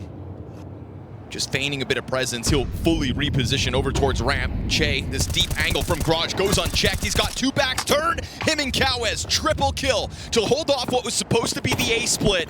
And he's just going to continue to serve up a distraction, forcing FaZe to come to him, and Brokey will connect the headshot. A 2 versus 5 demanded of FaZe, but only 30 seconds. Yeah, they just got crushed out of the situation. Cowes, that's the final nail. Brokey will not be able to win this round. He has the bomb at the very least, but the amount of HP left over, good luck. Tries for the plant, get a bit of money. That's all you can ask for now. 3 players down ramp to come at him, but they give him space. You give Brokey a chance at this clutch. Next player on this vent exit is the one with lowest health. Cowes gets popped. Brokey whittled down further. This is a 1 HP, 1v3. No smoke for the door. 2 behind it. They're sticking this all the way, and he is not on it for the stoppage. There's nothing he could do. Offers up that retake. They come through again, majority alive, and the success of FaZe on T side is nothing but a one-off round win. They didn't expect someone to be playing in Elise there and back big Garage with someone spotting from secret, but like, you could expect that. They opted not to smoke this out. They ran backwards right into the spot, thought that maybe Che was going to be there inside a Mini, but he's thinking about what happened last round. That's what I'd like to see from FaZe, thinking about what happened last round. They haven't made those adjustments as quickly. 10 rounds and every last bit of money invested. And the opening here for Brokey, that's a nice sign. Finally one that goes back his way. Head-to-head still skewed the favor of history. But it's a big opening in round 18. And Twists, with a wall of smokes, gets position in Garage. It's a good look to put pressure here, but they've got nobody watching. Yeah. Venom Zera back turned over. He'll be the second victim of this one. FaZe Clan 5 versus 3. So it was. Cowes claws back another kill. Dude, I'm surprised to see someone unbreakable when there was someone wrapping Big Garage, when there was someone in secret at the same time. FaZe Clan continue to get caught off by these off positions. But this is the right move. You know, it's a zero-sum game. There must be an open space somewhere. Molotov into heaven. Cowes trying to challenge that. They're just going to keep dumping utility on top of him. Can Drop come in with the element of surprise?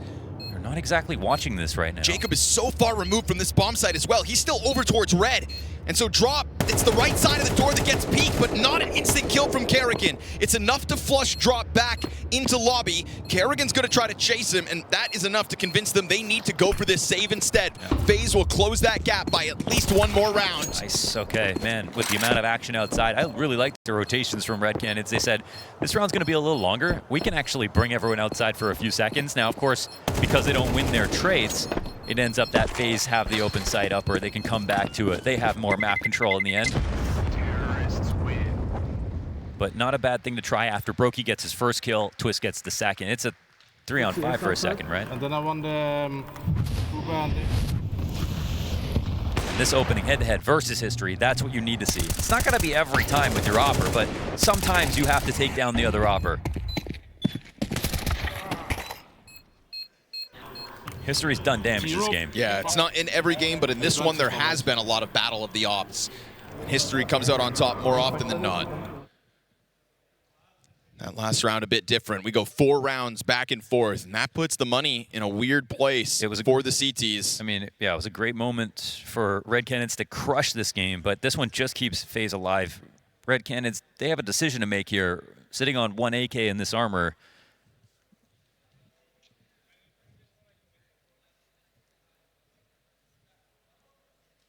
The only reason you would invest in this spot is because you know FaZe are only coming off a 1-round win. But they didn't get enough kills where you get the punish and then you get the free eco after. So it becomes a bigger risk to go for that investment. Instead, it looks like they're thinking about next round. That's probably the wise choice. But now the prerogative is just, get your 3 kills. Just make sure it's the same as this situation and then go from there. It's a chance for FaZe. And the smallest chance for drop. So one tool they're working with, flashed into Trophy. Oh, he wins the duel, but not the second. Jacob there for the trade frag. Frustrating for Frozen. He knows he's just been a workhorse right now for FaZe. Jacob's kind of been his right-hand man. Picking up slack when needed. He'll control that AK for the time being, and Twist's blindsides Che, whose USP was never destined to find much. A deagle to the back of Twist's head, though. He could grab a gun off this, if not for the coverage out of Secret. So again, where there's one FaZe player, there seems to be more. 3v2 as Jacob continues to control these AKs. And he's ready to just finish this one off. FaZe Clan's 9th round is secured. A 1-round gap, all they've got. 2 rounds consecutive for the first time on this attack. Although this one was gifted over. Red Canids let them have it by not investing in. Yeah, they're happy to. I think getting 2 kills is it's pretty good considering they just keep that 1 AK. They don't like upgrading pistols, if you noticed. No, they don't. On these ecos, they really save their money. And it's for good reason. Here they've got the kits, a couple of them. They've got the off and play, full utility for the most part. Full strength round to see if they can keep this gap. Early pressure though. Squeaky off its hinges. Vision for Jacob. This could be a defining moment in the history and Brokey sort of matchup at them while they're on ops. Spam comes through and doesn't feel like Canids like that pressure on the A site. They want something out of this and they're gonna try to double up in Hut. This is Frozen, star of the show for FaZe Clan. Ready to receive. 2 players right there on the brink and they peek into him. He executes the first one, but not the second. And any round that you've got Frozen dead after only 1 kill is a good start for the Canids. Absolutely. I mean, it's genuinely been more multis than single kill rounds, it feels like, in this game. But all that time with that distraction into Hut, it's afforded history to go for a position. When Frozen was in lobby alone, this is Red Canids making the most of that 1 kill, but a critically missed shot out of history. Utility's gonna keep him back, and FaZe see this as an invite to just go and run down A. Cowes versus Brokey, up close and personal. Brokey will hit this, surely. Hut challenge coming through at the same time as well means bomb secured for FaZe Clan. Woo, that's on history yes, again. Sir. Yeah, just a really important shot. He puts himself in such a key position. That was a player walking into him. They weren't totally prepared for that. It was actually such a good setup from Red Canids, but the mechanics let him down. And they opened the door to FaZe coming back into this and staying alive.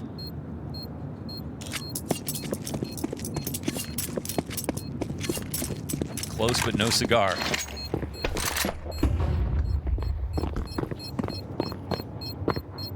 Well, we've seen nothing but FaZe playing from behind so far in this stage of the major. Feels like this is going to be the first time that they actually played as the team in control.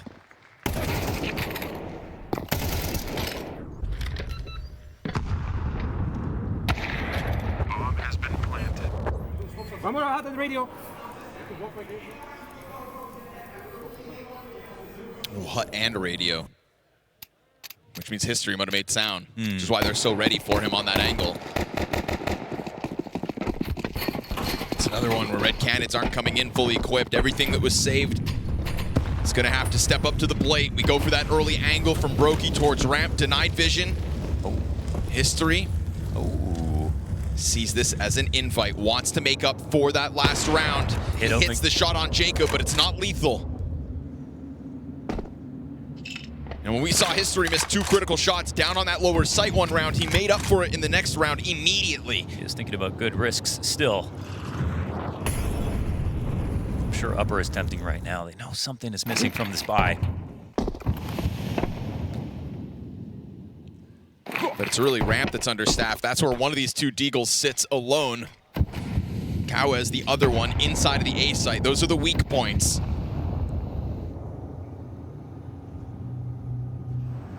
Drop trying to find that right moment to strike. We've seen him test the top of the staircase. It shouldn't catch FaZe off guard if he were to go for a challenge. Twists, operating on his own, has gotten right on the brink of garage, and he will take the safer path through the smoke as it emerges. Che goes down, but drops there to return the favor. Spamming away into the door. It's going to be a big pressure situation here for Kawes as he just tries to haul it in the back of the site. Pressure from both ends. Deagle shots connecting. And there's pressure here as Drop comes back with yet another frag. Brokey surrounded. Up above sits the Opera, and he does not get away. It is the Canids to pull ahead again. Oh, and that's down 2 guns in this round. And only 2 rounds from the win. They make a little go very, very far here with their setup. They've been spamming secret. This one gets them the refrag outside. And drop a second kill through the smoke. Huge moment. Yeah. But he's right, they're coming out of secret. And Deagle shots that started missing but were just enough to kill Kerrigan. Yeah. Counter-terrorists win. He didn't even put anything into that. Just some recycled weapons. And this could be a massive disaster for FaZe, but such a big moment from RED Canids at the very same time. But obviously this game is about elimination. Saving grace for FaZe is as those terrorist round wins were finally strung together, more and more players survive them each time. There's bank here for FaZe to continue rolling this game into the 24th if needed. Full buy, still some cash in Kerrigan's back pocket. No op coming in from Brokey. Got a kill last round, took out history the round before.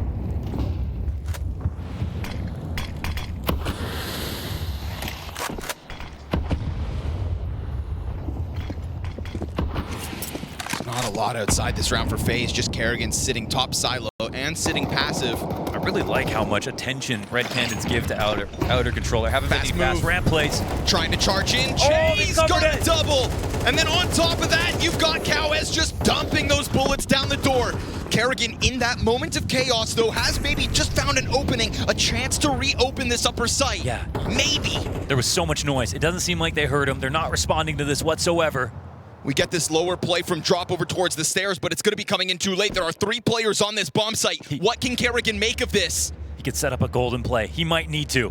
They start to take that look back at this bomb site, and there is, okay, Che looking up here, but that's Che on 66 health. Kerrigan inching ever closer. He's got that duel over towards the vent, doesn't get his headshot. Venom Zera shuts down Twists. Brokey's able to get out with a double kill, and you've got Kerrigan still holding the cover above. That is bomb planted, and Brokey is going to be in a critical position, stuck inside of the site.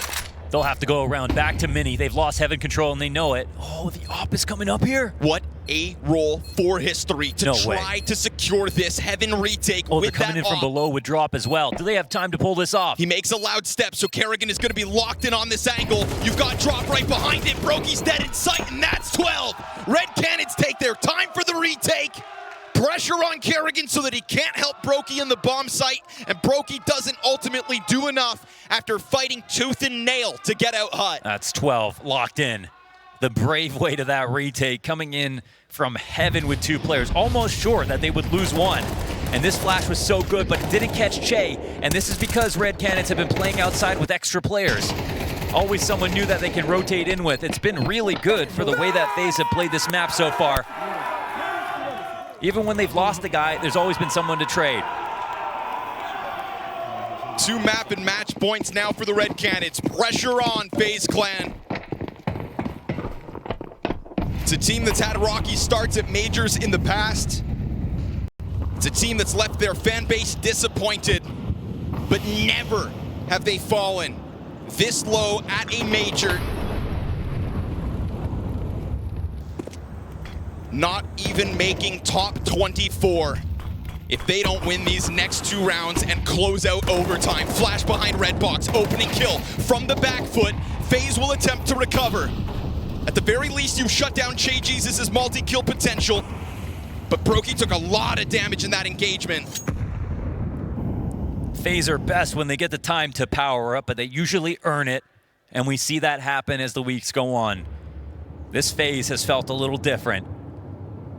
No strength to kick off, barely any more than we saw in the beginning. Clearly vulnerable.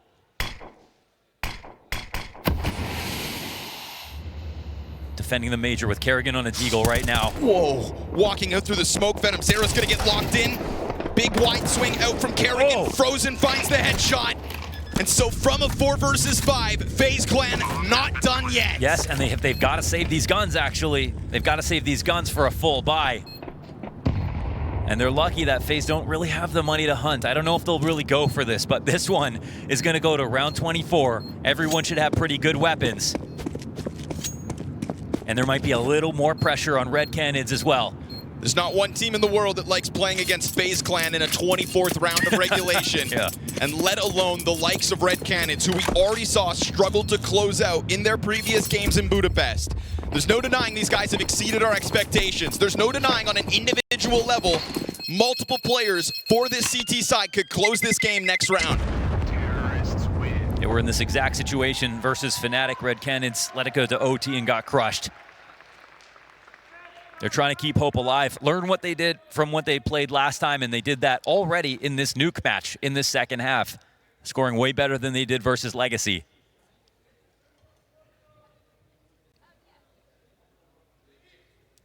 They're afforded enough of a save at the end of that round to come into the 24th with all they need to advance to the 2-2 pool, to put an end to FaZe Clan, legends in their rights, right here, right now, and they save their final timeout for it. Wow, and what are FaZe going to do? Are they going out with a strong upper hit? Are they going back to the outside plays? And are we going to get pick plays in for RED Canids? Are they going to play secret again? Are they going to play 3 outside like they have been doing? It's actually been netting them so much, but are they in Kerrigan's head, or is he in theirs? What a kill from Kerrigan, right? Yeah. Hell of a time for him to offer an opening kill like that. One pistol there for FaZe Clan, and they come up with a frag. The buy looks great here for both squads. Brokey on an AK should be just fine. This idea is everything, Kerrigan.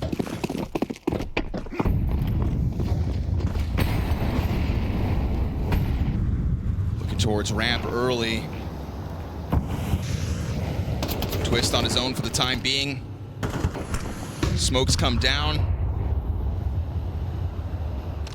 It's not the full wall, so Che's going to remain on this, making sure nobody crosses over. They've been setting up these twist lurks. We go, smoke for it. He's also been caught in the open before. Oh, he got it. But Che doesn't capitalize. You get vision on Twist, but you have afforded him a critical position down secret now. Che has been so key, either back in Big Garage, inside of Mini, covering a ton of positions. Now, FaZe in a strongly winning position. They've had bodies towards this ramp room since the get-go, now looking to join forces with Twist, who's awaiting them downstairs. Pressure on drop as he goes over the box, shots whiz by, he peeks in, catches them with nades, but it's just damage so far, and Jacob comes out with a headshot. FaZe Clan with a double man advantage to extend play into overtime. Twist still found out to be towards secret. Still, he survives. They have everything locked up. They should be able to just go downstairs and get this bomb down nicely. And yet, still remaining timid, taking their time. Frozen ends up dying before they can get down there. And Brokey, yeah, he'll start to sprint that bomb down. All the while, Kawes starts to take an attack at the backside. And they're not ready for that either, are they? Caught by Trophy Log. Kerrigan comes through. Kawes on the other end. It's a slight man advantage phase in the post plants. And as history has the kit between these two, there are flashbangs and a smoke for him as well. And we've got two bodies side by side. They've got to clear out Jacob. Brokey eating the flashes. First one's good. Trade potential denied as the doors get closed in front of history. And as he presses the M4 in, he's gotten yet another. Kerrigan has to deliver right here, right now. In the face of a smoke and a defuse kit, he's not positioned for the bomb. And as Kerrigan swings wide, he'll stop it. FaZe Clan to overtime. Woo!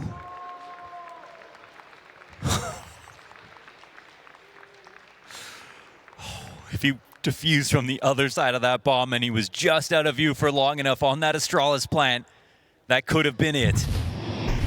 Game saved by Kerrigan. A Kerrigan from the bottom of the scoreboard. A Kerrigan from a career low rating at the start of a major comes in when this organization needs him more than ever. Holy.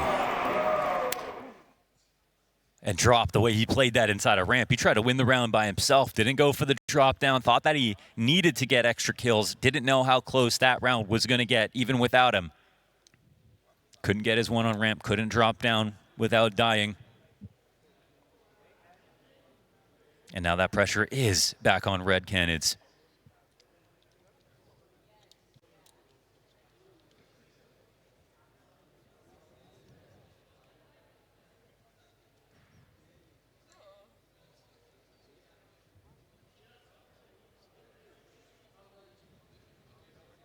The tables have turned completely.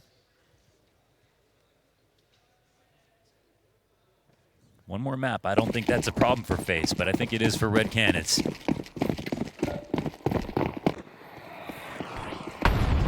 They want to make this happen now. Just the smallest break in action, and History wants right back at it. Onto the ankle, in with the headshot. Oh, nothing responded to here. Full head control. The first to fall in overtime. Attention turned outer. Frozen comes through with the entry. Can't manage the heaven pressure.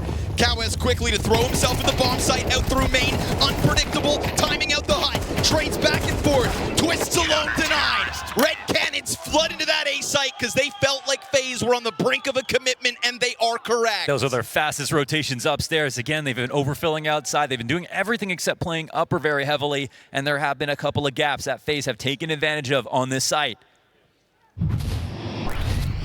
This time it needed to be the 2K entry, not just Frozen's one here to make the difference. Counter-terrorists win.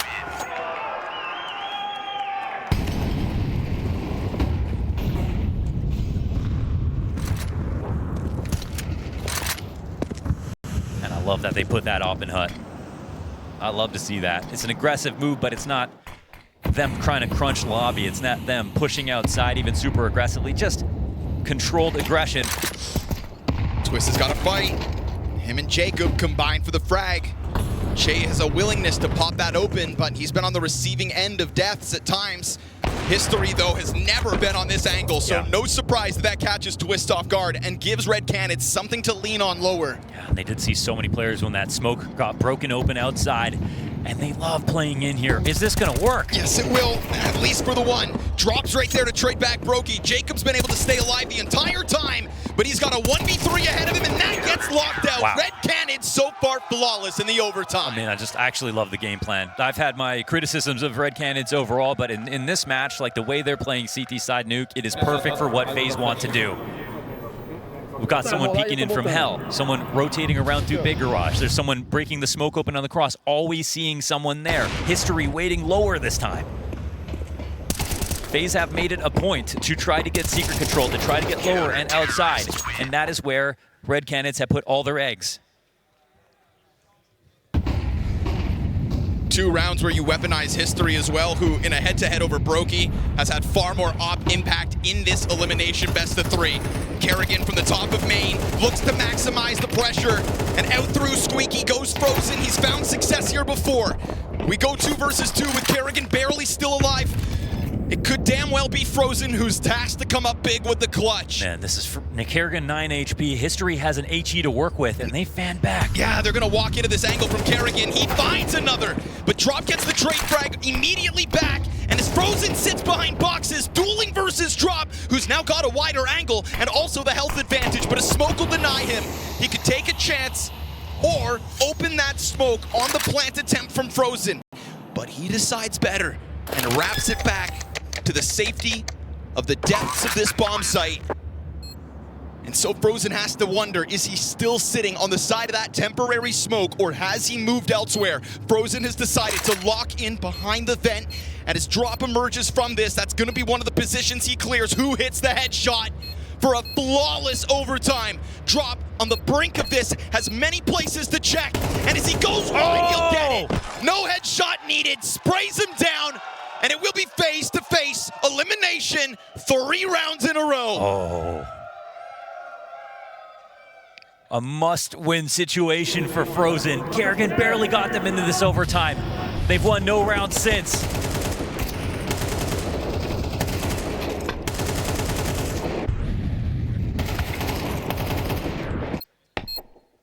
Frozen looked away. Yeah. Right before he it. took a risk because it could have been dropped, regressing before it. right through that smoke. Attacks at the moment. There's a second of hesitation. Frozen lets it slip in the 1v1.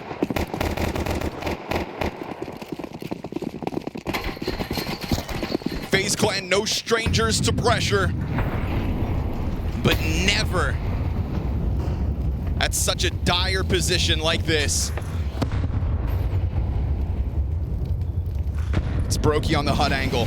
Plenty of players inside of lobby to start this round, and History takes a frag to the teeth. And History's not working with that off. Just one of the 5 AK-47s ready to try to slam this upper bomb site. But there's time to play, and there's a wall of smokes outside to cause questions. They've had some problems on the ramp gaps.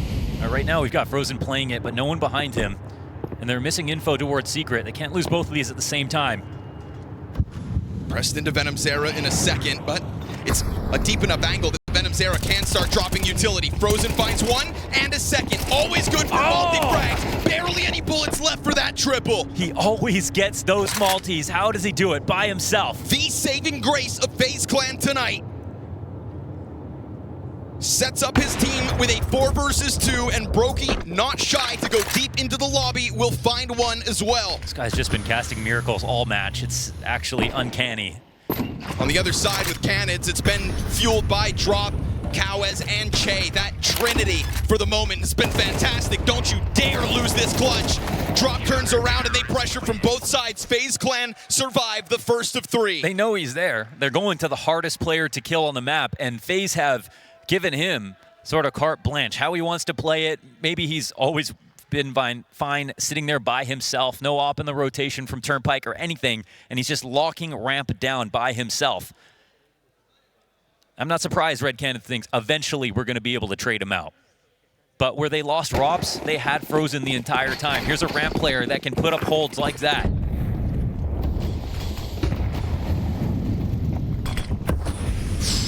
Brokey is in a dangerous pocket. Back to Frozen, they try. Oh, they love dying back him. to the kill feed he goes. Okay. Trying the same thing and finding the same result. I don't know what's crazier. Brokey sits behind red box for an easy pickup. Has that bit more risk afforded to him because of the 5 versus 3. He'll extend it down to just 2 players for RED Canids. I mean, you look at the map, right? If he's there by himself, any self-respecting team will say, okay, we got a 5v1 on the site. We will get these trades and win. And it doesn't feel like this round is live, especially not with Frozen alive. Let him off the leash. He's hitting 30 on this round. He's going to find backs turn to him. 3rd kill's his, and Brokey comes back. Full house outer to close out. I mean, 2 rounds that have just looked fantastic for FaZe Clan because Frozen looks fantastic. Yes. And yeah, again, if you had full view of the entire map and you see one guy's in ramp by himself, it is a good time to attack. You had 3 last time, you had 2 this time. Someone's got to get that trade. But it turns out they needed 3 both times. He just keeps changing up his position too slightly, just enough to kind of get them off kilter. RED Canids not ready for that. Nice, David! And so he's put him back into a position to extend play to OT2. Can't expect them to make that mistake again, so FaZe are going to have to look to a new way to win the rounds. But they change him up. Yeah, I think it's such a great move. Yeah. I mean, unless they're really going to bang their heads into a wall and try that again, it'd be so absurd. It'd be the ultimate call if they could figure it out, but I mean, ramp is fully open. Yeah, they're playing off the psychology of the situation. This much pressure, how silly do you want to look? And they do have Brokey sitting there waiting with the op. Twists coming out from Secret. There's a whole pack in front of him, and they're not ready for that kind of an aggression, but Twists is not going to find multiple kills off of it. Pressure from Kerrigan will deliver. As Che is cut down with just one, man advantage secured, and it's not off of the back of a multi-kill from Frozen just yet. He is still in the equation to try to close this. I just love the position that he's sitting in right here. Of course, this does call Brokey to come back downstairs. They're running out of time to even try lower, so it might be him to get the last word once again. Frozen sits perched comfortably above this. A bullet rings out from inside of Hut. They know that Red Canids are sitting inside of the lobby, and they know that maybe, just maybe, they'll try to evacuate down that vent. Utility pressure into the site. History looks up towards heaven. Frozen gets a wider angle, cuts off Venom Zera, and as he repositions, History not even given a chance at this play. Cowes does dodge the op shot, but there's a player hot on his heels, and so FaZe Clan keep that pressure up, nade him out of the round, and survive all 3 rounds in OT. No way, staring death in the face every single step of the way and coming out with it. It's just how they like it. I know. Man, it's actually nuts to see. Red Canids, 3 chances. They used 2 of them trying to fight the best player on the server for FaZe. And then they put him in, I love how they used Frozen on this 3rd round. I mean, ultimately, they could spam him in that spot again, but how could you make that call to go ramp 3 rounds in a row? It's virtually impossible psychologically to say this is the best decision for us, to put our whole major on this.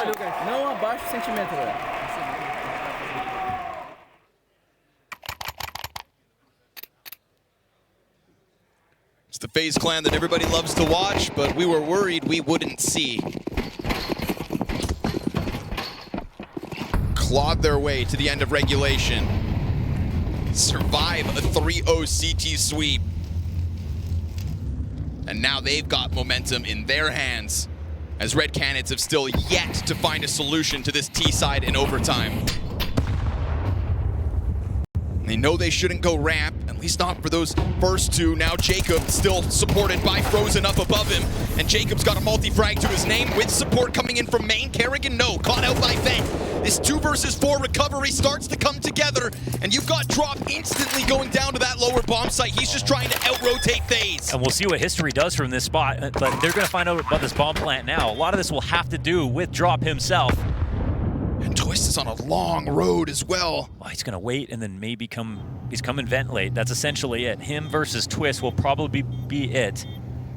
History still very late to this party, remains up inside of lobby. For the moment, though, it's Twist to play with the kit, right? Brokey doesn't have one. So Twist is going to find footing on this bomb site or else.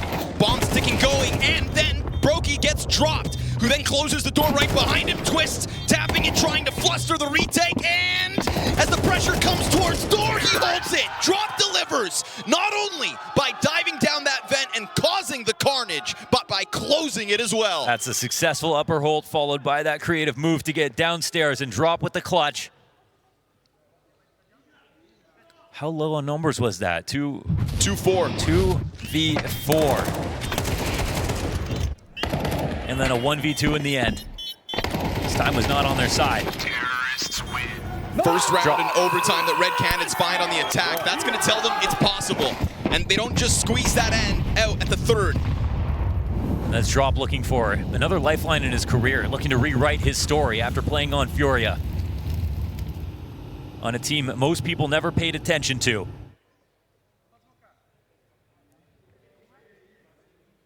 Called an underperformer and a choker, putting up a clutch right now. Kerrigan caught in Mirage.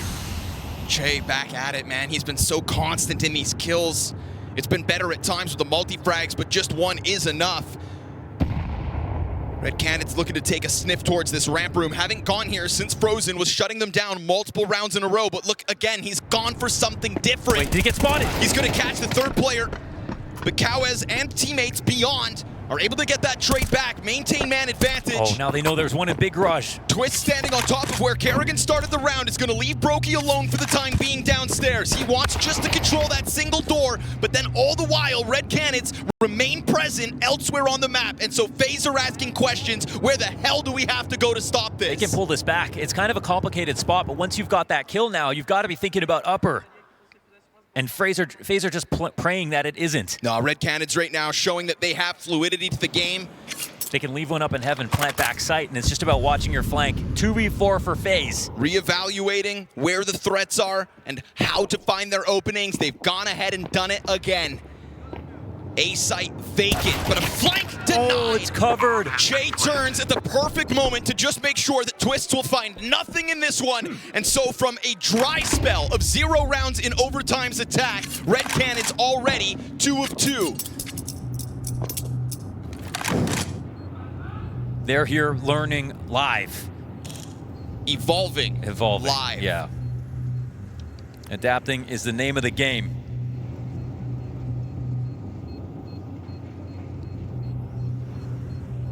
FaZe haven't been in a lead since the first half. Since they won the pistol and converted. That's it. At best, they've tied.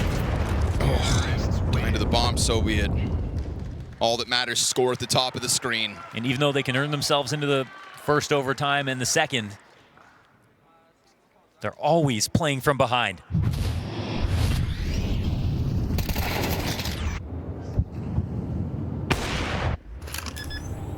And it feels like they're the ones who are typically getting the first kill, and you've got RED Canids finding 1 in response, 2 in response, and making it worse from there. But now even that's changing.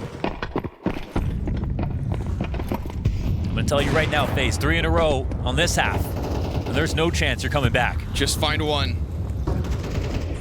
Frozen had a hell of an overtime. You heard Kerrigan give him his credit the moment the first OT ended.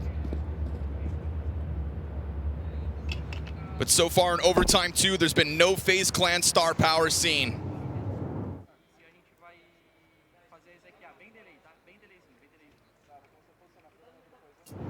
But at least a bit of control. What's it worth? Yeah, if they don't push him back, it could be a definite threat to them. Bomb's not on History's back. He can watch this flank. Until they're gearing up for this upper pop. Are they going to try to lurk with Shay? Nobody wanting to dump nades just yet. Last time there's a bit of a mismatch when they got into mini and try to hit upper at the same time. It hasn't always been perfect when they've come upstairs. And even though Frozen isn't playing there, it's one of the first times he's pushed this far. And here's the lurk coming into place. Twist. He stopped this last time. He's gonna be at it again. Him Watch versus Flash. Jay. Flash goes too short and Twists finds his. Then activating over towards the other side is Frozen, but it's Twist holding it all the while. And History ends up getting one, but that is exactly what they need. FaZe Clan are able to lean on Twists, who dodges that flashbang, gets the job done. Brokey can just run down to the B site, delay these final 20 seconds. There's no health. Trop just dies. And now as Brokey takes a bit of damage, it's all for naught. This is gonna be that lifeline. This is gonna be FaZe avoiding the sweep on the CT side. But still, this is such a dire situation. Time is going to expire here. RED Canids played up against the clock, and FaZe Clan find their one. I mean, I like them getting Frozen that pushed up into Trophy and the upper hold again. It's all about Twists. He's so key with his positioning, the way that he's cognizant of the flash coming in from Squeak. He knows that that's going to be the play to help Che get in through mini on the wraparound, but he uses his body forward enough just to dodge that and keep vision at the same time. And he's been consistent when it comes to putting that together. Very hard spot to be in. You've got that attack from both sides is meant to kill you alone, and he comes out with the 2 kills again.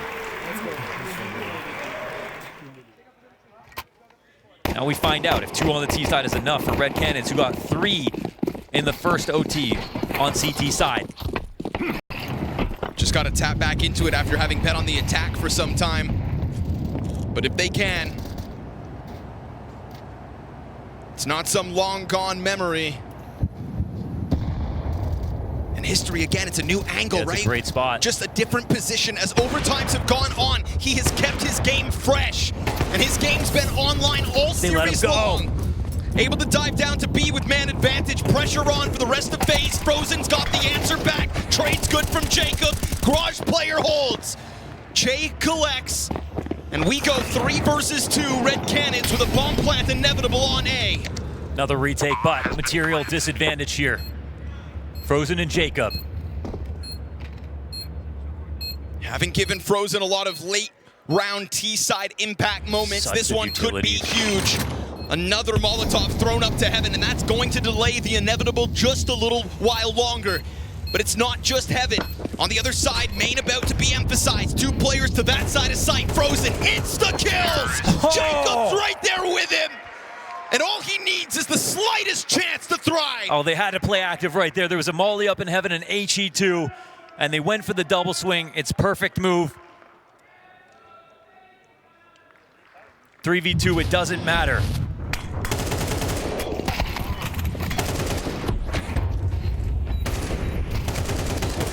Massive frags from Frozen once again. Heaven, Heaven. And Jacob with 2 on the round. Let's go. Woo! 38 kills to Frozen. He's in monster mode. And I mean, the most impressive part is sometimes you see, you'll see the Yakinder 4.0 CT side rating or T side rating or something like that. He's been a two-way player. It doesn't matter what side. If he's attacking or defending, he's getting multi-frags.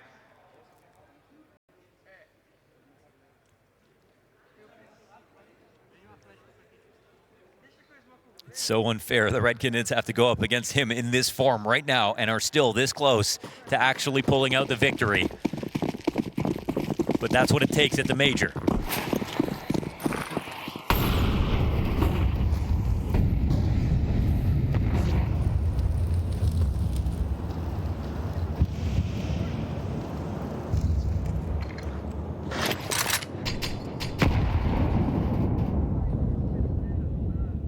How can he stay focused for so long? And how much more does he have in the tank? And who's going to catch up to help?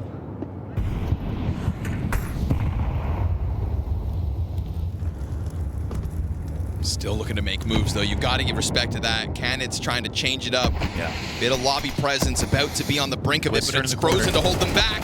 And the trade's good. You shut Frozen down with just 1 kill, and he's not a part of any clutch. And they know lobby's open, so they know that this is outside. Frozen has given FaZe Clan more than enough time to get everybody else online. This is a great moment to just take it downstairs. Drop playing solo. History unspotted for now. Drops jump spots. Next Sees mistake ahead. could do it. But he didn't see the multiple twists, just tried to jump at him. He's not closing the door. Pressure. Drops trying to climb up, and because of their own fire, FaZe can't fully chase him. They're going to smoke off the control windows. Anybody swinging outdoors has history to have to deal with. I mean, they can't go back upstairs. They've got to make it down here now. Splashes into the bomb site, and time for FaZe to prove to their teammates that his efforts are for naught. What a move! A no-scope out of Brokey. Venom Zero from inside of the hut, though, is going to cause problems. This is 10 seconds, and as Twist tries to come back in hut, he gets it. Turns around and delivers. And so history called on from down beneath, but they don't know from where. And so there's a real chance still on this clutch. He has had Brokey's number all night long. And they don't know. He's right here on the brink. Twist to the corner. Oh, Missed shot. Twist thrives. What? Not gonna let Frozen's efforts all go down for nothing. Was that a Brokey no-scope coming up the vent? Bet your ass it was. Oh my God. I'm like, they can't. Listen, I want to rain down now. What do you guys think? Upstairs would have been better, but there was a guy standing right here. First one down, Brokey. Boom. No way. And then on top of it, Twist comes through from that moment with a triple. They tie Red Canids with a 2-round T-side. Finally, a FaZe round. And their first lead since winning the pistol and converting at the beginning of this game.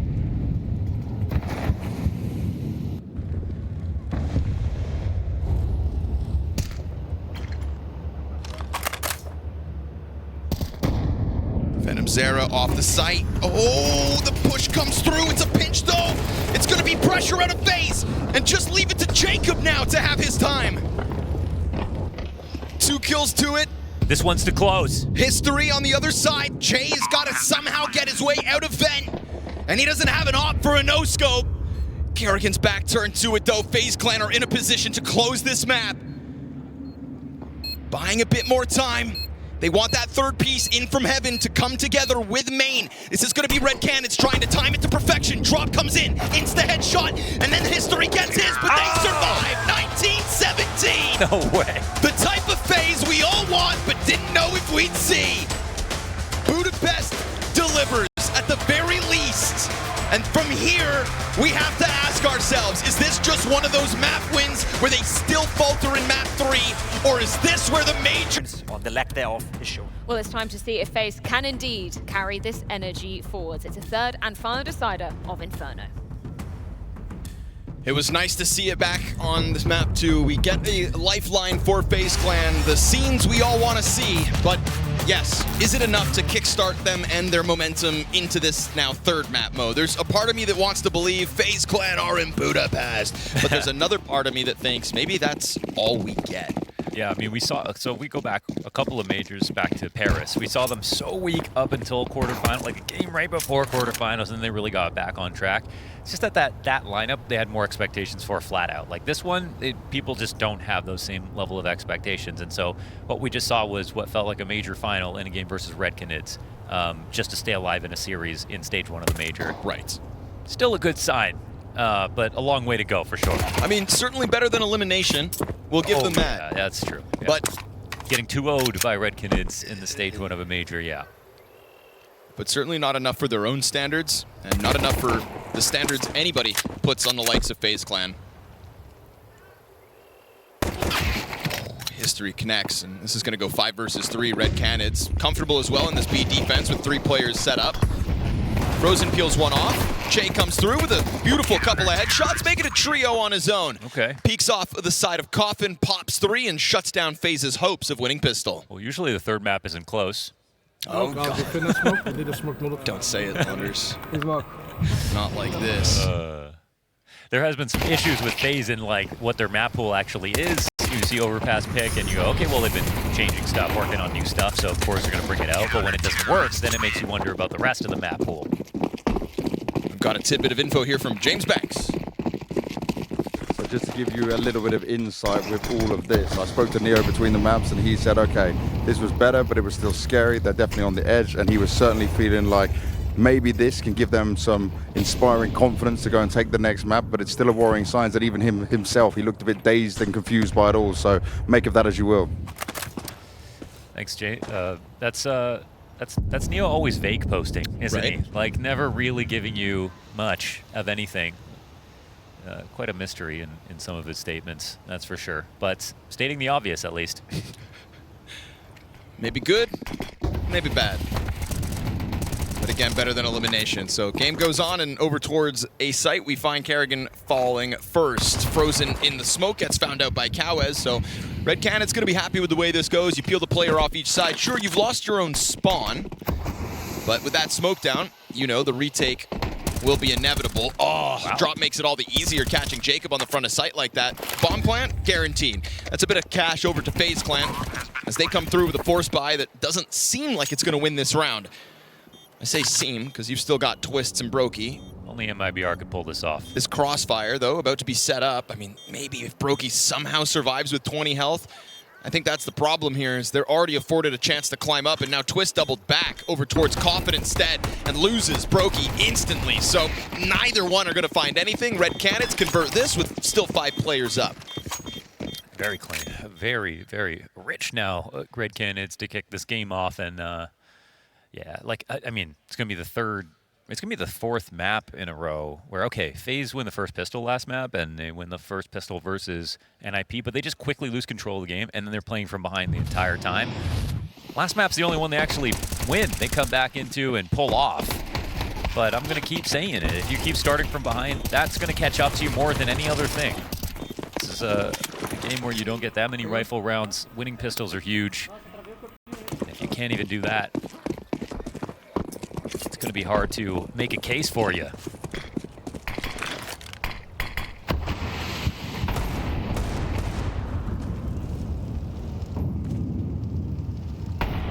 If Frozen even played at 90% that last map, this match would be over. It's kind of crazy because it almost felt like maybe Twist was even the 2nd most impactful player, but he was at the bottom of the board. Like, he was like 13, 14, 15 kills way late into that game. Just key impact for sure, but the last time we said consistent 3, I think it was like Jacob, Kerrigan, and Frozen or something like that. Yeah. which, if it works, is one thing, but I'm not putting all my marbles on that.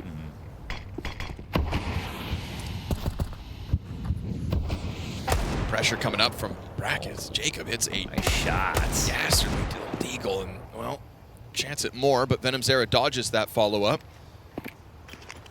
He's going to put flames in front of them. Kerrigan getting closer towards the apartments. Has got a flashbang for this. It's a good nade. Racking up the damage now. Out comes that flash. Causes Oh, History to look away. And then, because the player crosses over wide, Jacob's given a chance to get a second kill with Deagle. So this is going to be FaZe again, robbing a round they have no business winning. That's a pretty bad mistake. Had to cover that balcony player. Left pit open. You know, one of these came through back on Nuke as well for FaZe. So early days, Jacob with that first 1D to the forehead of the A site was just a warning sign of what was to come. Huge impact. That first Deagle shot's just honest Counter-Strike, you know? Sometimes that happens to you. Sometimes you serve that up, and it's not like a bad play happened here. It was just a shoulder peek. It was an insane shot, perfect crosshair placement. It's exactly what he was envisioning when he bought the Deagle this round. Right.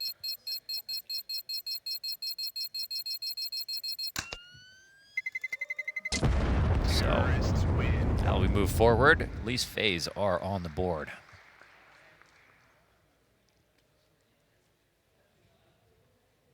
Honest Counter-Strike. I like that label. Yeah, it's honest just Counter-Strike. honest That Counter-Strike. happens, you just gotta, yeah. Just a gentlemanly entry frag. Yeah. Well, I do say this bomb site's mine, sir.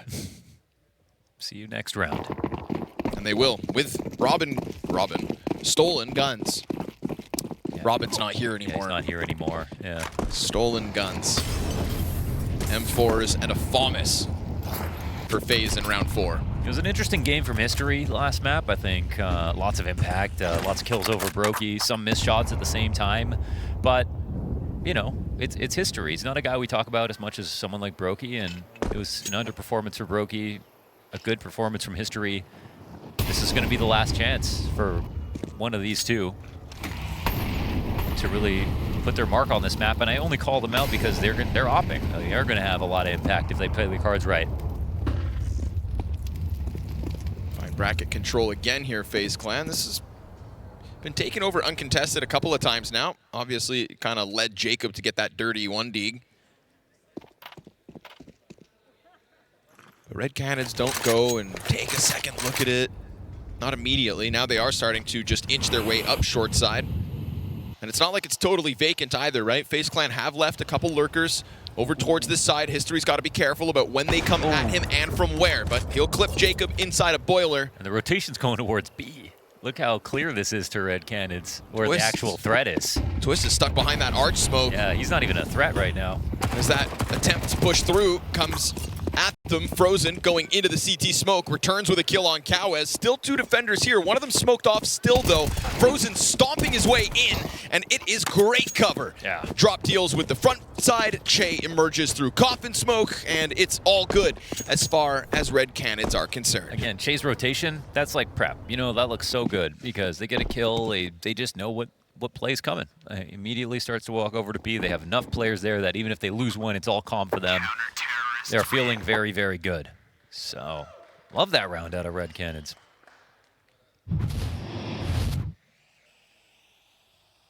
It was nice to see History get off of the bomb site, try to take a look at middle, you know, didn't overextend and ultimately get caught by a twist, was just cautious enough to find Jacob and get away with it.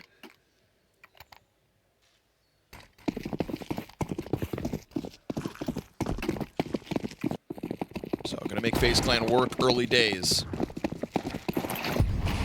These guys love working. They just love the 9 to 5. It's always They a grind. meet you where you are. That's the thing, right? They always play to the level of their opponent. They make everything feel like a grand finals, the way that they have it become close every time. Boy, Venom Zera just Good gets team. deleted by twists. It's going to force History to scramble back and Red Canids to make a move towards Banana. Bit awkward there for Kerrigan, but he holds on. Cowes traded out by Frozen through the smoke, so good on Frozen to maintain some control of this and really put FaZe in the driver's seat of what's left of round 5. 4 versus 2. I mean, this round's probably over, but there is like a good amount of health and utility, and Twist is kind of low. So they just have to be a little careful, and yeah, maybe that's not as careful as you'd like. But if anyone ever peeks from there, it's covered. Right, just in case. Better safe than sorry. Yeah. Don't give it away. You never know when somebody's going to come up with a new boost at a major. That's right. This is Olaf's effect. Yeah. Well, you do that, you get a Rolex for it. That's what I heard. That's fair, yeah. Welcome to the Hall of Fame. I thought he was still playing for FaZe.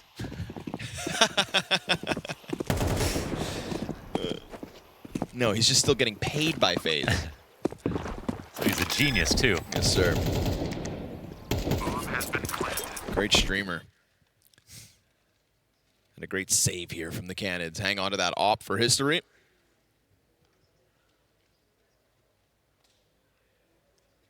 They can let that one go. It was Dink versus Dink up there in the halls, but you know, Twist, he knows he's got that AK.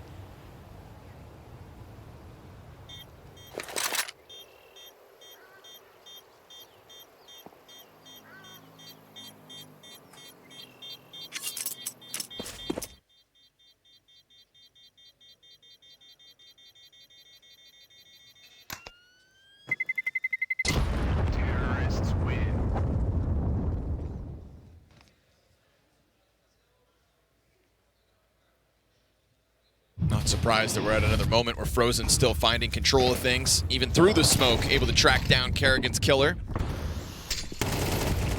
This is critical for each of the CTs to come out with it, but there we have it, right? That kill there gives him all the space, keeps the pressure up on B. Too much pressure, in fact, forced them into the save. A save that's now bolstered by more guns. Red Canids, this is not an unwinnable situation, but it just feels like FaZe have come in a little more lively. A little bit, yeah.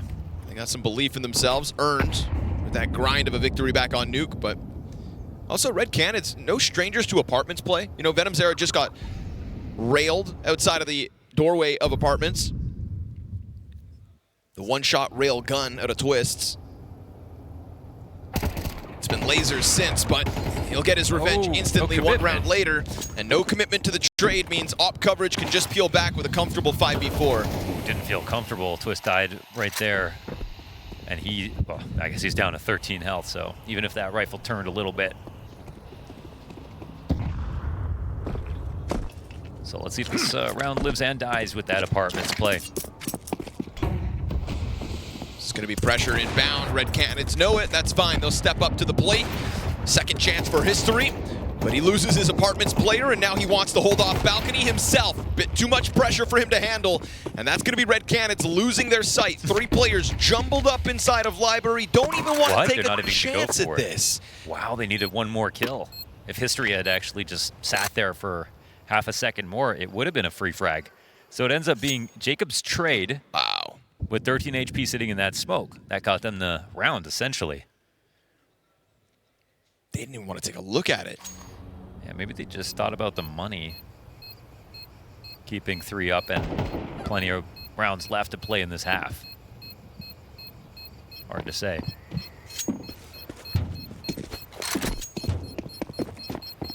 So FaZe, I mean, they're not asking questions. They're happy they get this 3rd round. And after the start to how that went, I'll be quite happy about how it finished.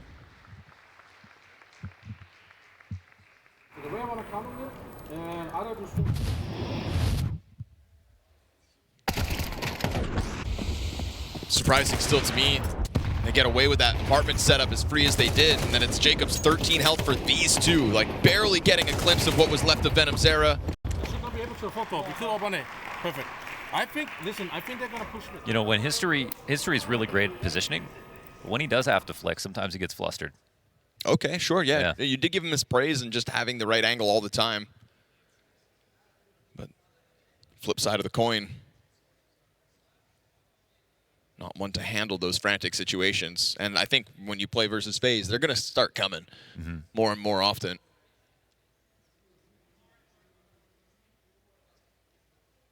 You know, throughout all the struggles so far we've had for FaZe at this major, it's got to be said that I think Jacob's just kind of doing enough. More multis from Jacob. In all his games. Maybe not the star of the show, maybe not versus NRG on Dust 2. Tried to fuel the victory there, couldn't do it on his own. But haven't really pointed at him at the bottom of the board and said, oh, this is your fault. Nope. See if he can keep it coming, but right now with not a lot of money and FaZe anticipating something aggressive, Red Canids instead just put that M4 into the corner of Banana and leave it on its own.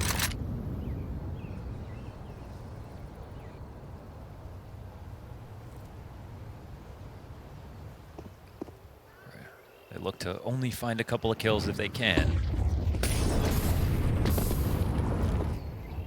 And maybe just delay for time. They unravel the setup though, so this is FaZe making quick work of that M4 in the corner. And Kerrigan trying to jump on the timing. Whew, could have been worse. Only you losing one. USPs to chase down Jacob. He'll get flushed out from the apartments, and a second gun secured. Red Canids gonna have to save this one as well. FaZe Clan to the 4-3 lead. Not a bad sign. The other guns are gonna be protected within the site, so they won't be getting those back. Feels like this is FaZe starting to find their comfort zone. They didn't invest this round though, only the guns left over from last round.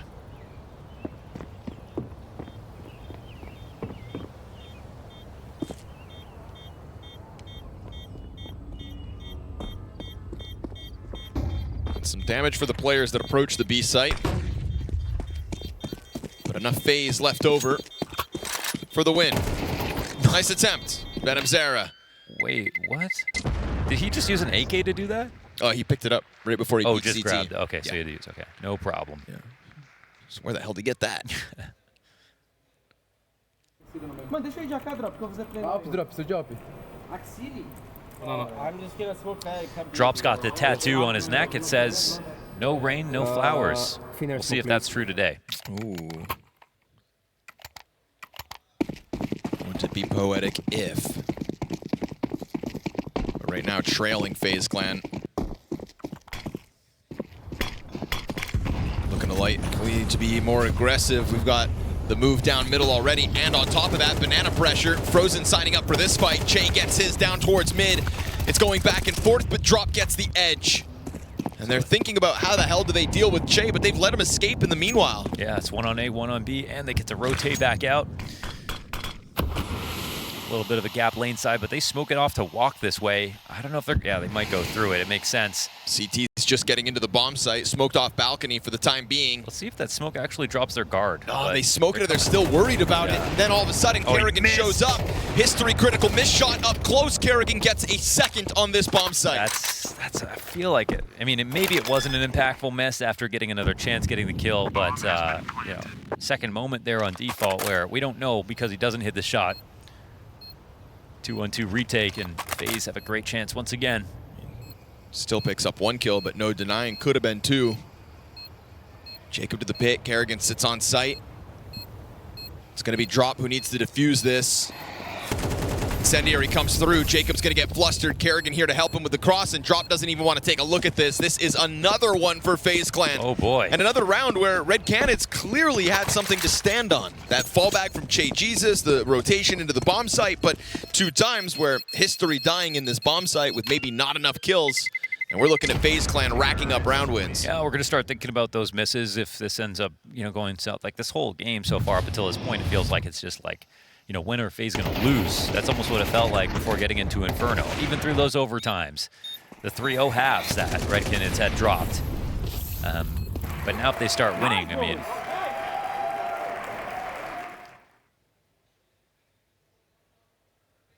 even though it's getting eliminated by FaZe, right? It's going to be a really emotional loss here for Red Canids. They got so close.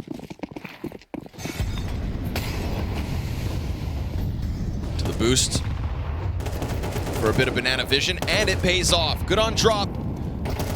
Didn't get a chance to close last round.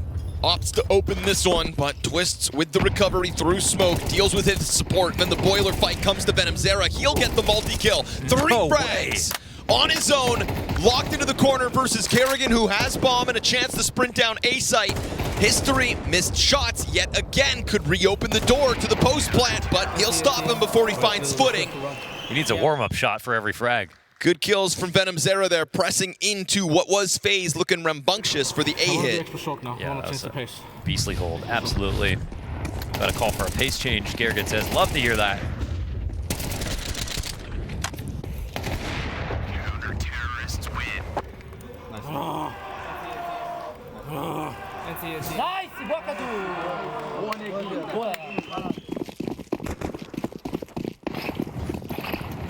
Venom Zero used to play with Snow Zin on the Academy League, Fury Academy, years ago.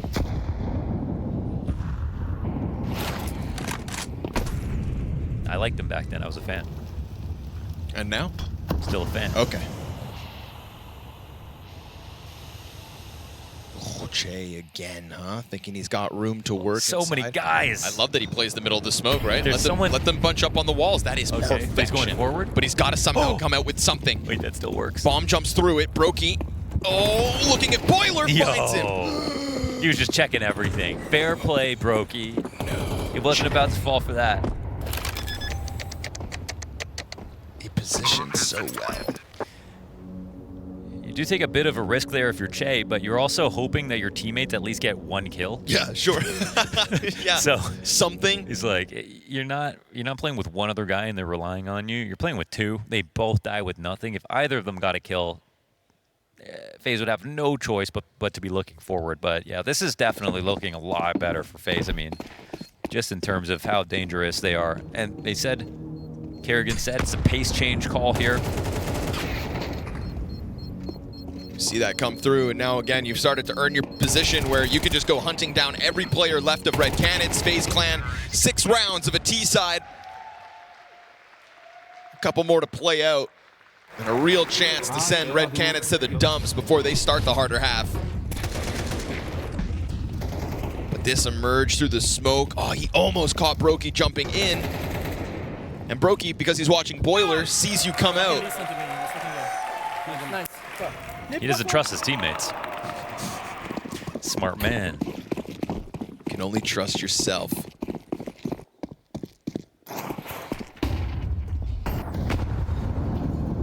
Clear limitations here, Red Canids. History's Op's gonna have to go massive this round, and they're coming at him. So Freebie versus Frozen, who steps right into the Op. Frozen not expecting an Op to be there. Yeah, fair. I mean, big investment for a team that saved nothing in the last round. Oh, okay. Thinking that they've got to rotate to the other side, though, thinking that Op's going to scare off FaZe Clan, whereas Kerrigan's just waiting for the smoke to fade, and they could damn well follow through into B. Ooh, that was sketchy for a moment, but Kerrigan in front, kills Cowes. Utility comes down, and now this Op is going to be not even moving over. They're already trying to set it up for another save. I like that they're phasing the smokes, getting ready for the exact, kind of like immediately. Cowes really wants to play forward in that, but History wants everyone else to try to delay for him if possible, but that did not happen.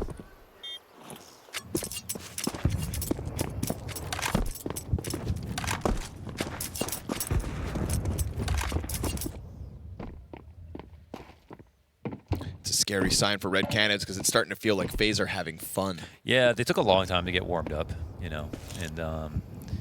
and to be fair to us, they take longer every time. Sure. And they get, I mean, there was 3-0 half to kick off OT back on Nuke on the deciding game for their major in stage 1, which would have been the worst result in history, and they...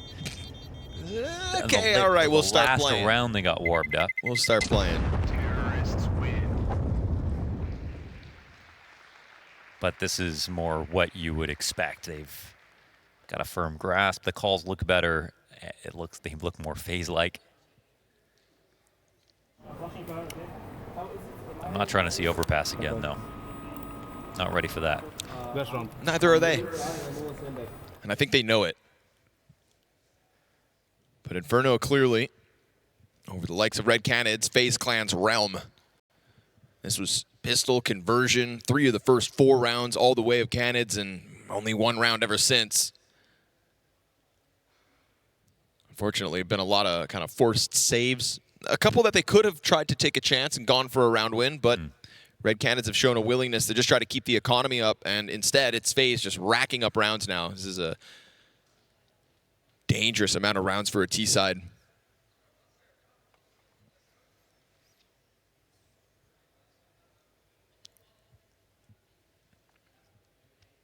You know, what's wild is RED Canids actually have 8 successful opening duels. Yeah, I was going to say, like, a lot of these, like, ending positions, history shots, some of them were so easy in winning spots. If he had got them, then this scoreline could be flipped. It really could be with the small moments on A.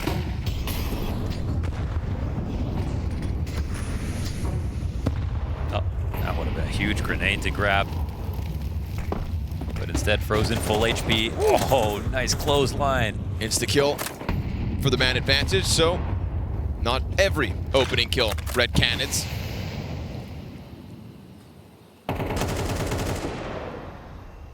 This half ends on the back foot for the defense.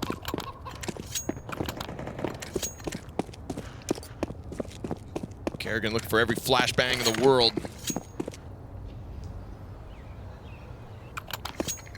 And I like that FaZe Clan, after kind of being shaken as much as they were with facing elimination as badly as they just did, are not skipping any protocols. Not even in a round 12 of a T-side you're clearly winning.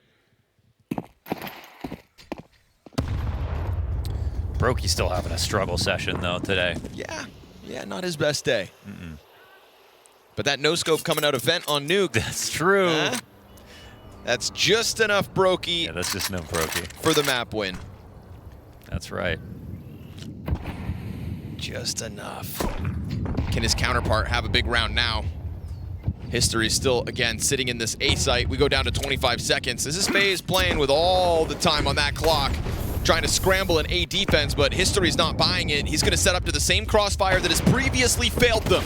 He hits his shot, loses the pit support, goes wide for a second. Beretta's in hand. Third kill's his, and it forces Brokey into the clutch instead. We just said it's not been his day, not been his map. His second kill of this half is the one that puts him into the post plant, and he goes deep up into the apartments. Him versus Cowes. A clean 1v1, a quiet 1v1 to close out this half, and Cowes is going to take the long road around. I mean, this HE will do nothing. It'll be just a matter of time. Brokey has a basically unlosable spot. Bomb already so far gone. Cowes is going to have to just start running, and he doesn't have a smoke to block this off. I mean, he's played against himself. He doesn't have a time. Brokey doesn't even shoot, knows the bomb will get the job done. Playing with his food. FaZe Clan secure that 8th one, and unfortunately for RED Canids, A site falls one time too many.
Two guys choice. Come on.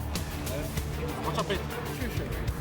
At the start of the day, we were worried FaZe wouldn't show up and that we wouldn't get that spectacle we've all come to cheer for. And after that back and forth affair on Nuke, the denial of RED Canids 2-0, they have felt like they're in control ever since. Yes, it does. It does. And close moments going the way of FaZe. I mean, FaZe are comfortable in that zone. So the fact that they're winning most of them, it just feels more akin to their personality, makes them stand out. It's what makes them unique. And I think that's what makes them feel comfortable as well, just closing those out. So for them, it was just a FaZe half overall, good control, and survived the pistol as well. Oh no, they just lost after the third round, right? Yeah. Okay, so just a healthy half overall. Just a bit too dominant for RED Canids' liking. 1 round away, 1 kill away from getting a round 24 of Nuke. They were extra pair of just dualies. Who's got money for extra dualies in this economy? Well, Frozen's going to play USP and then switch to the Berettas to spam the smoke. It's a Cadian strat. Who? Canadian? Oh. Cadian. Frozen the OG player. That's right, he's on the comeback. That's true. Excuse me. But we've already got mid-control for FaZe. I mean, RED Canids, they know what you're up to. They're staring you at the back of the head. Brokey takes his Berettas in. Venom Zera gets 2, but FaZe Clan were sick of waiting around. Frozen let them know what's coming. And this isn't even a post plant for Cowes. Merging out through the smoke, Frozen switching over. When do we start feeling bad for RED Canids? As soon as Nuke ended. Okay. Because it did kind of feel like that was their shot. Oh man, that's actually brutal. You know, we don't get a lot of media out of them. We're not in tune with their emotions. They don't have that IGL that's given the emotional interviews just yet, but this will be a moment that will really, I mean, it's just brutal. It's actually just absolutely brutal. Because, again, round 24, Kerrigan gets a last frame kill on History, who Maui tweeted he had a smoke in that spot. Yep. Could have got that defuse, ended it right there. Then we go into overtime. First 3 rounds in a row to RED Canids. They still lose. Second overtime. They get 2 T rounds, I think. Still lose. Fnatic, they got 12 first on Ancient, still lose. And I mean, the loss in a nature like that versus, let's say, another Brazilian team or any of the other European teams, it's one thing, but it's the fact that you pushed FaZe Clan to that limit. One of the 2 teams in stage 1 that were touted as kind of being the favorites to clear this stage like it was nothing. You were right there. That close. And I don't want to write them off before the game is done, but it just doesn't feel like they're getting back into this. Obviously, losing pistols, one thing. Follow-up round, this is the freebie. So RED Canids know themselves as much as we do. This is going to be a 4-10 comeback demanded of them. There's going to be so much weight, so much emotion put behind that first gun round. One of maybe only 2 that we ultimately get to see from Canids' T-side, Inferno. And Drop can take his sweet time with this, but he doesn't even have bomb possession.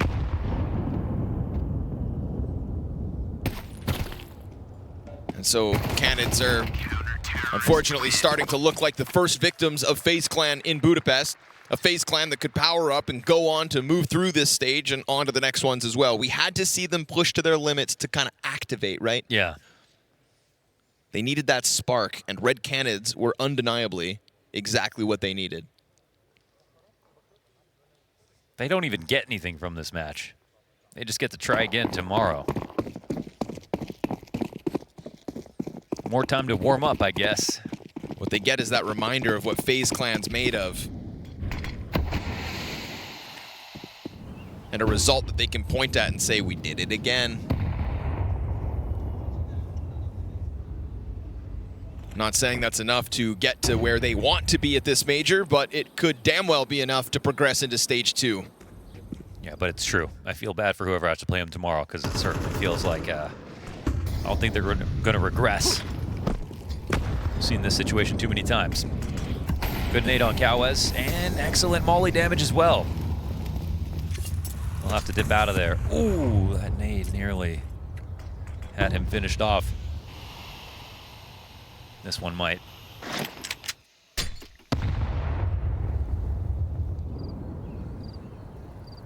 Getting closer, but limited in utility. Here goes one of the last 2 smokes that they're holding.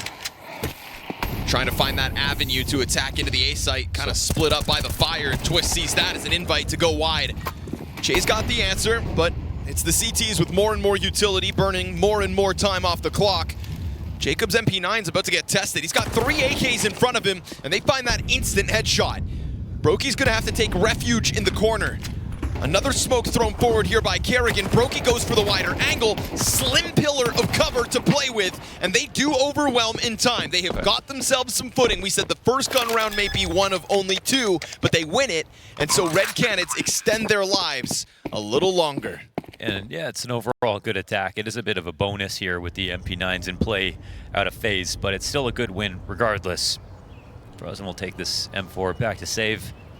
3 players up for Red Canids, and then they gotta now just sit up straight mentally, think about themselves having to play from behind after having really good control of each game. It's wild. There hasn't been a collapse from them when they haven't had to stage a comeback like this, so this will be a new thing that they have to overcome. If it wasn't already hard enough, thinking back on to a map ago when they know they could have ended it, because that's just going to be haunting them too. It's a human thing.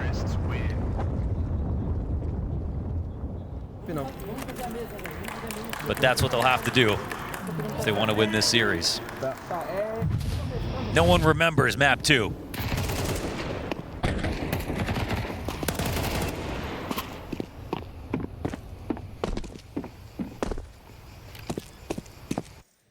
I suppose Twist ended up having the best gun in that hold. They send the M4 out first and then bank on the MP9s to be enough.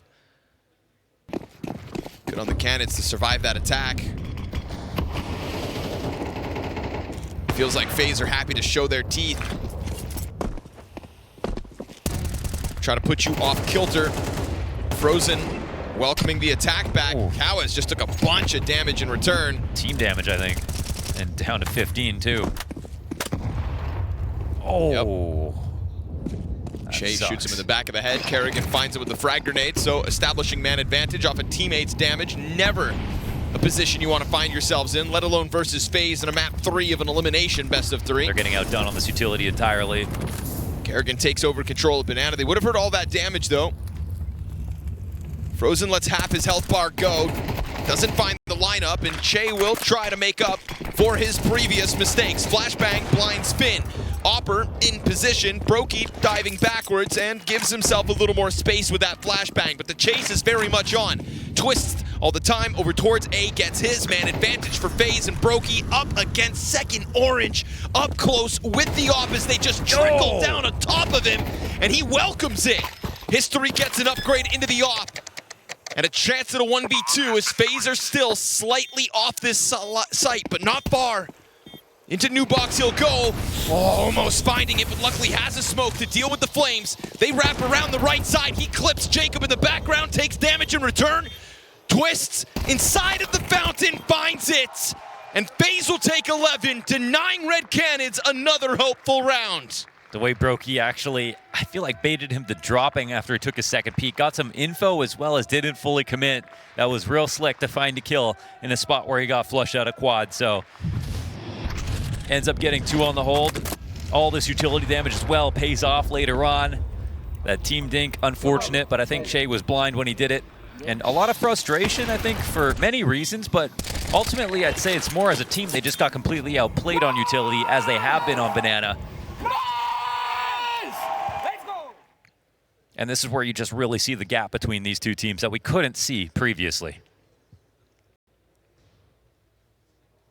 You can also just see FaZe emphatic, FaZe believing, FaZe being FaZe now, and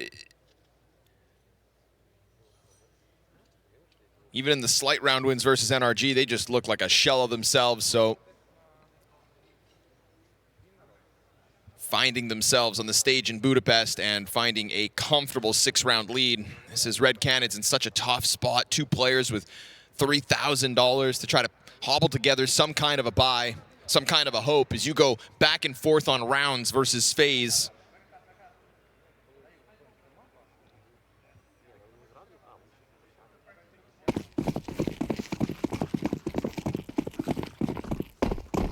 The odds odds now so heavily skewed as FaZe a mere 2 rounds away from this 1-2 elimination game victory. Ooh, drop almost fully burnt to a crisp. They just keep playing this game where FaZe are making them feel like they're going to come and swing and fight them, but they're not. They're throwing utility from safety. This early 3-4 players on Banana is doing absolutely nothing except getting you punctured, injured, killed before the round even goes live.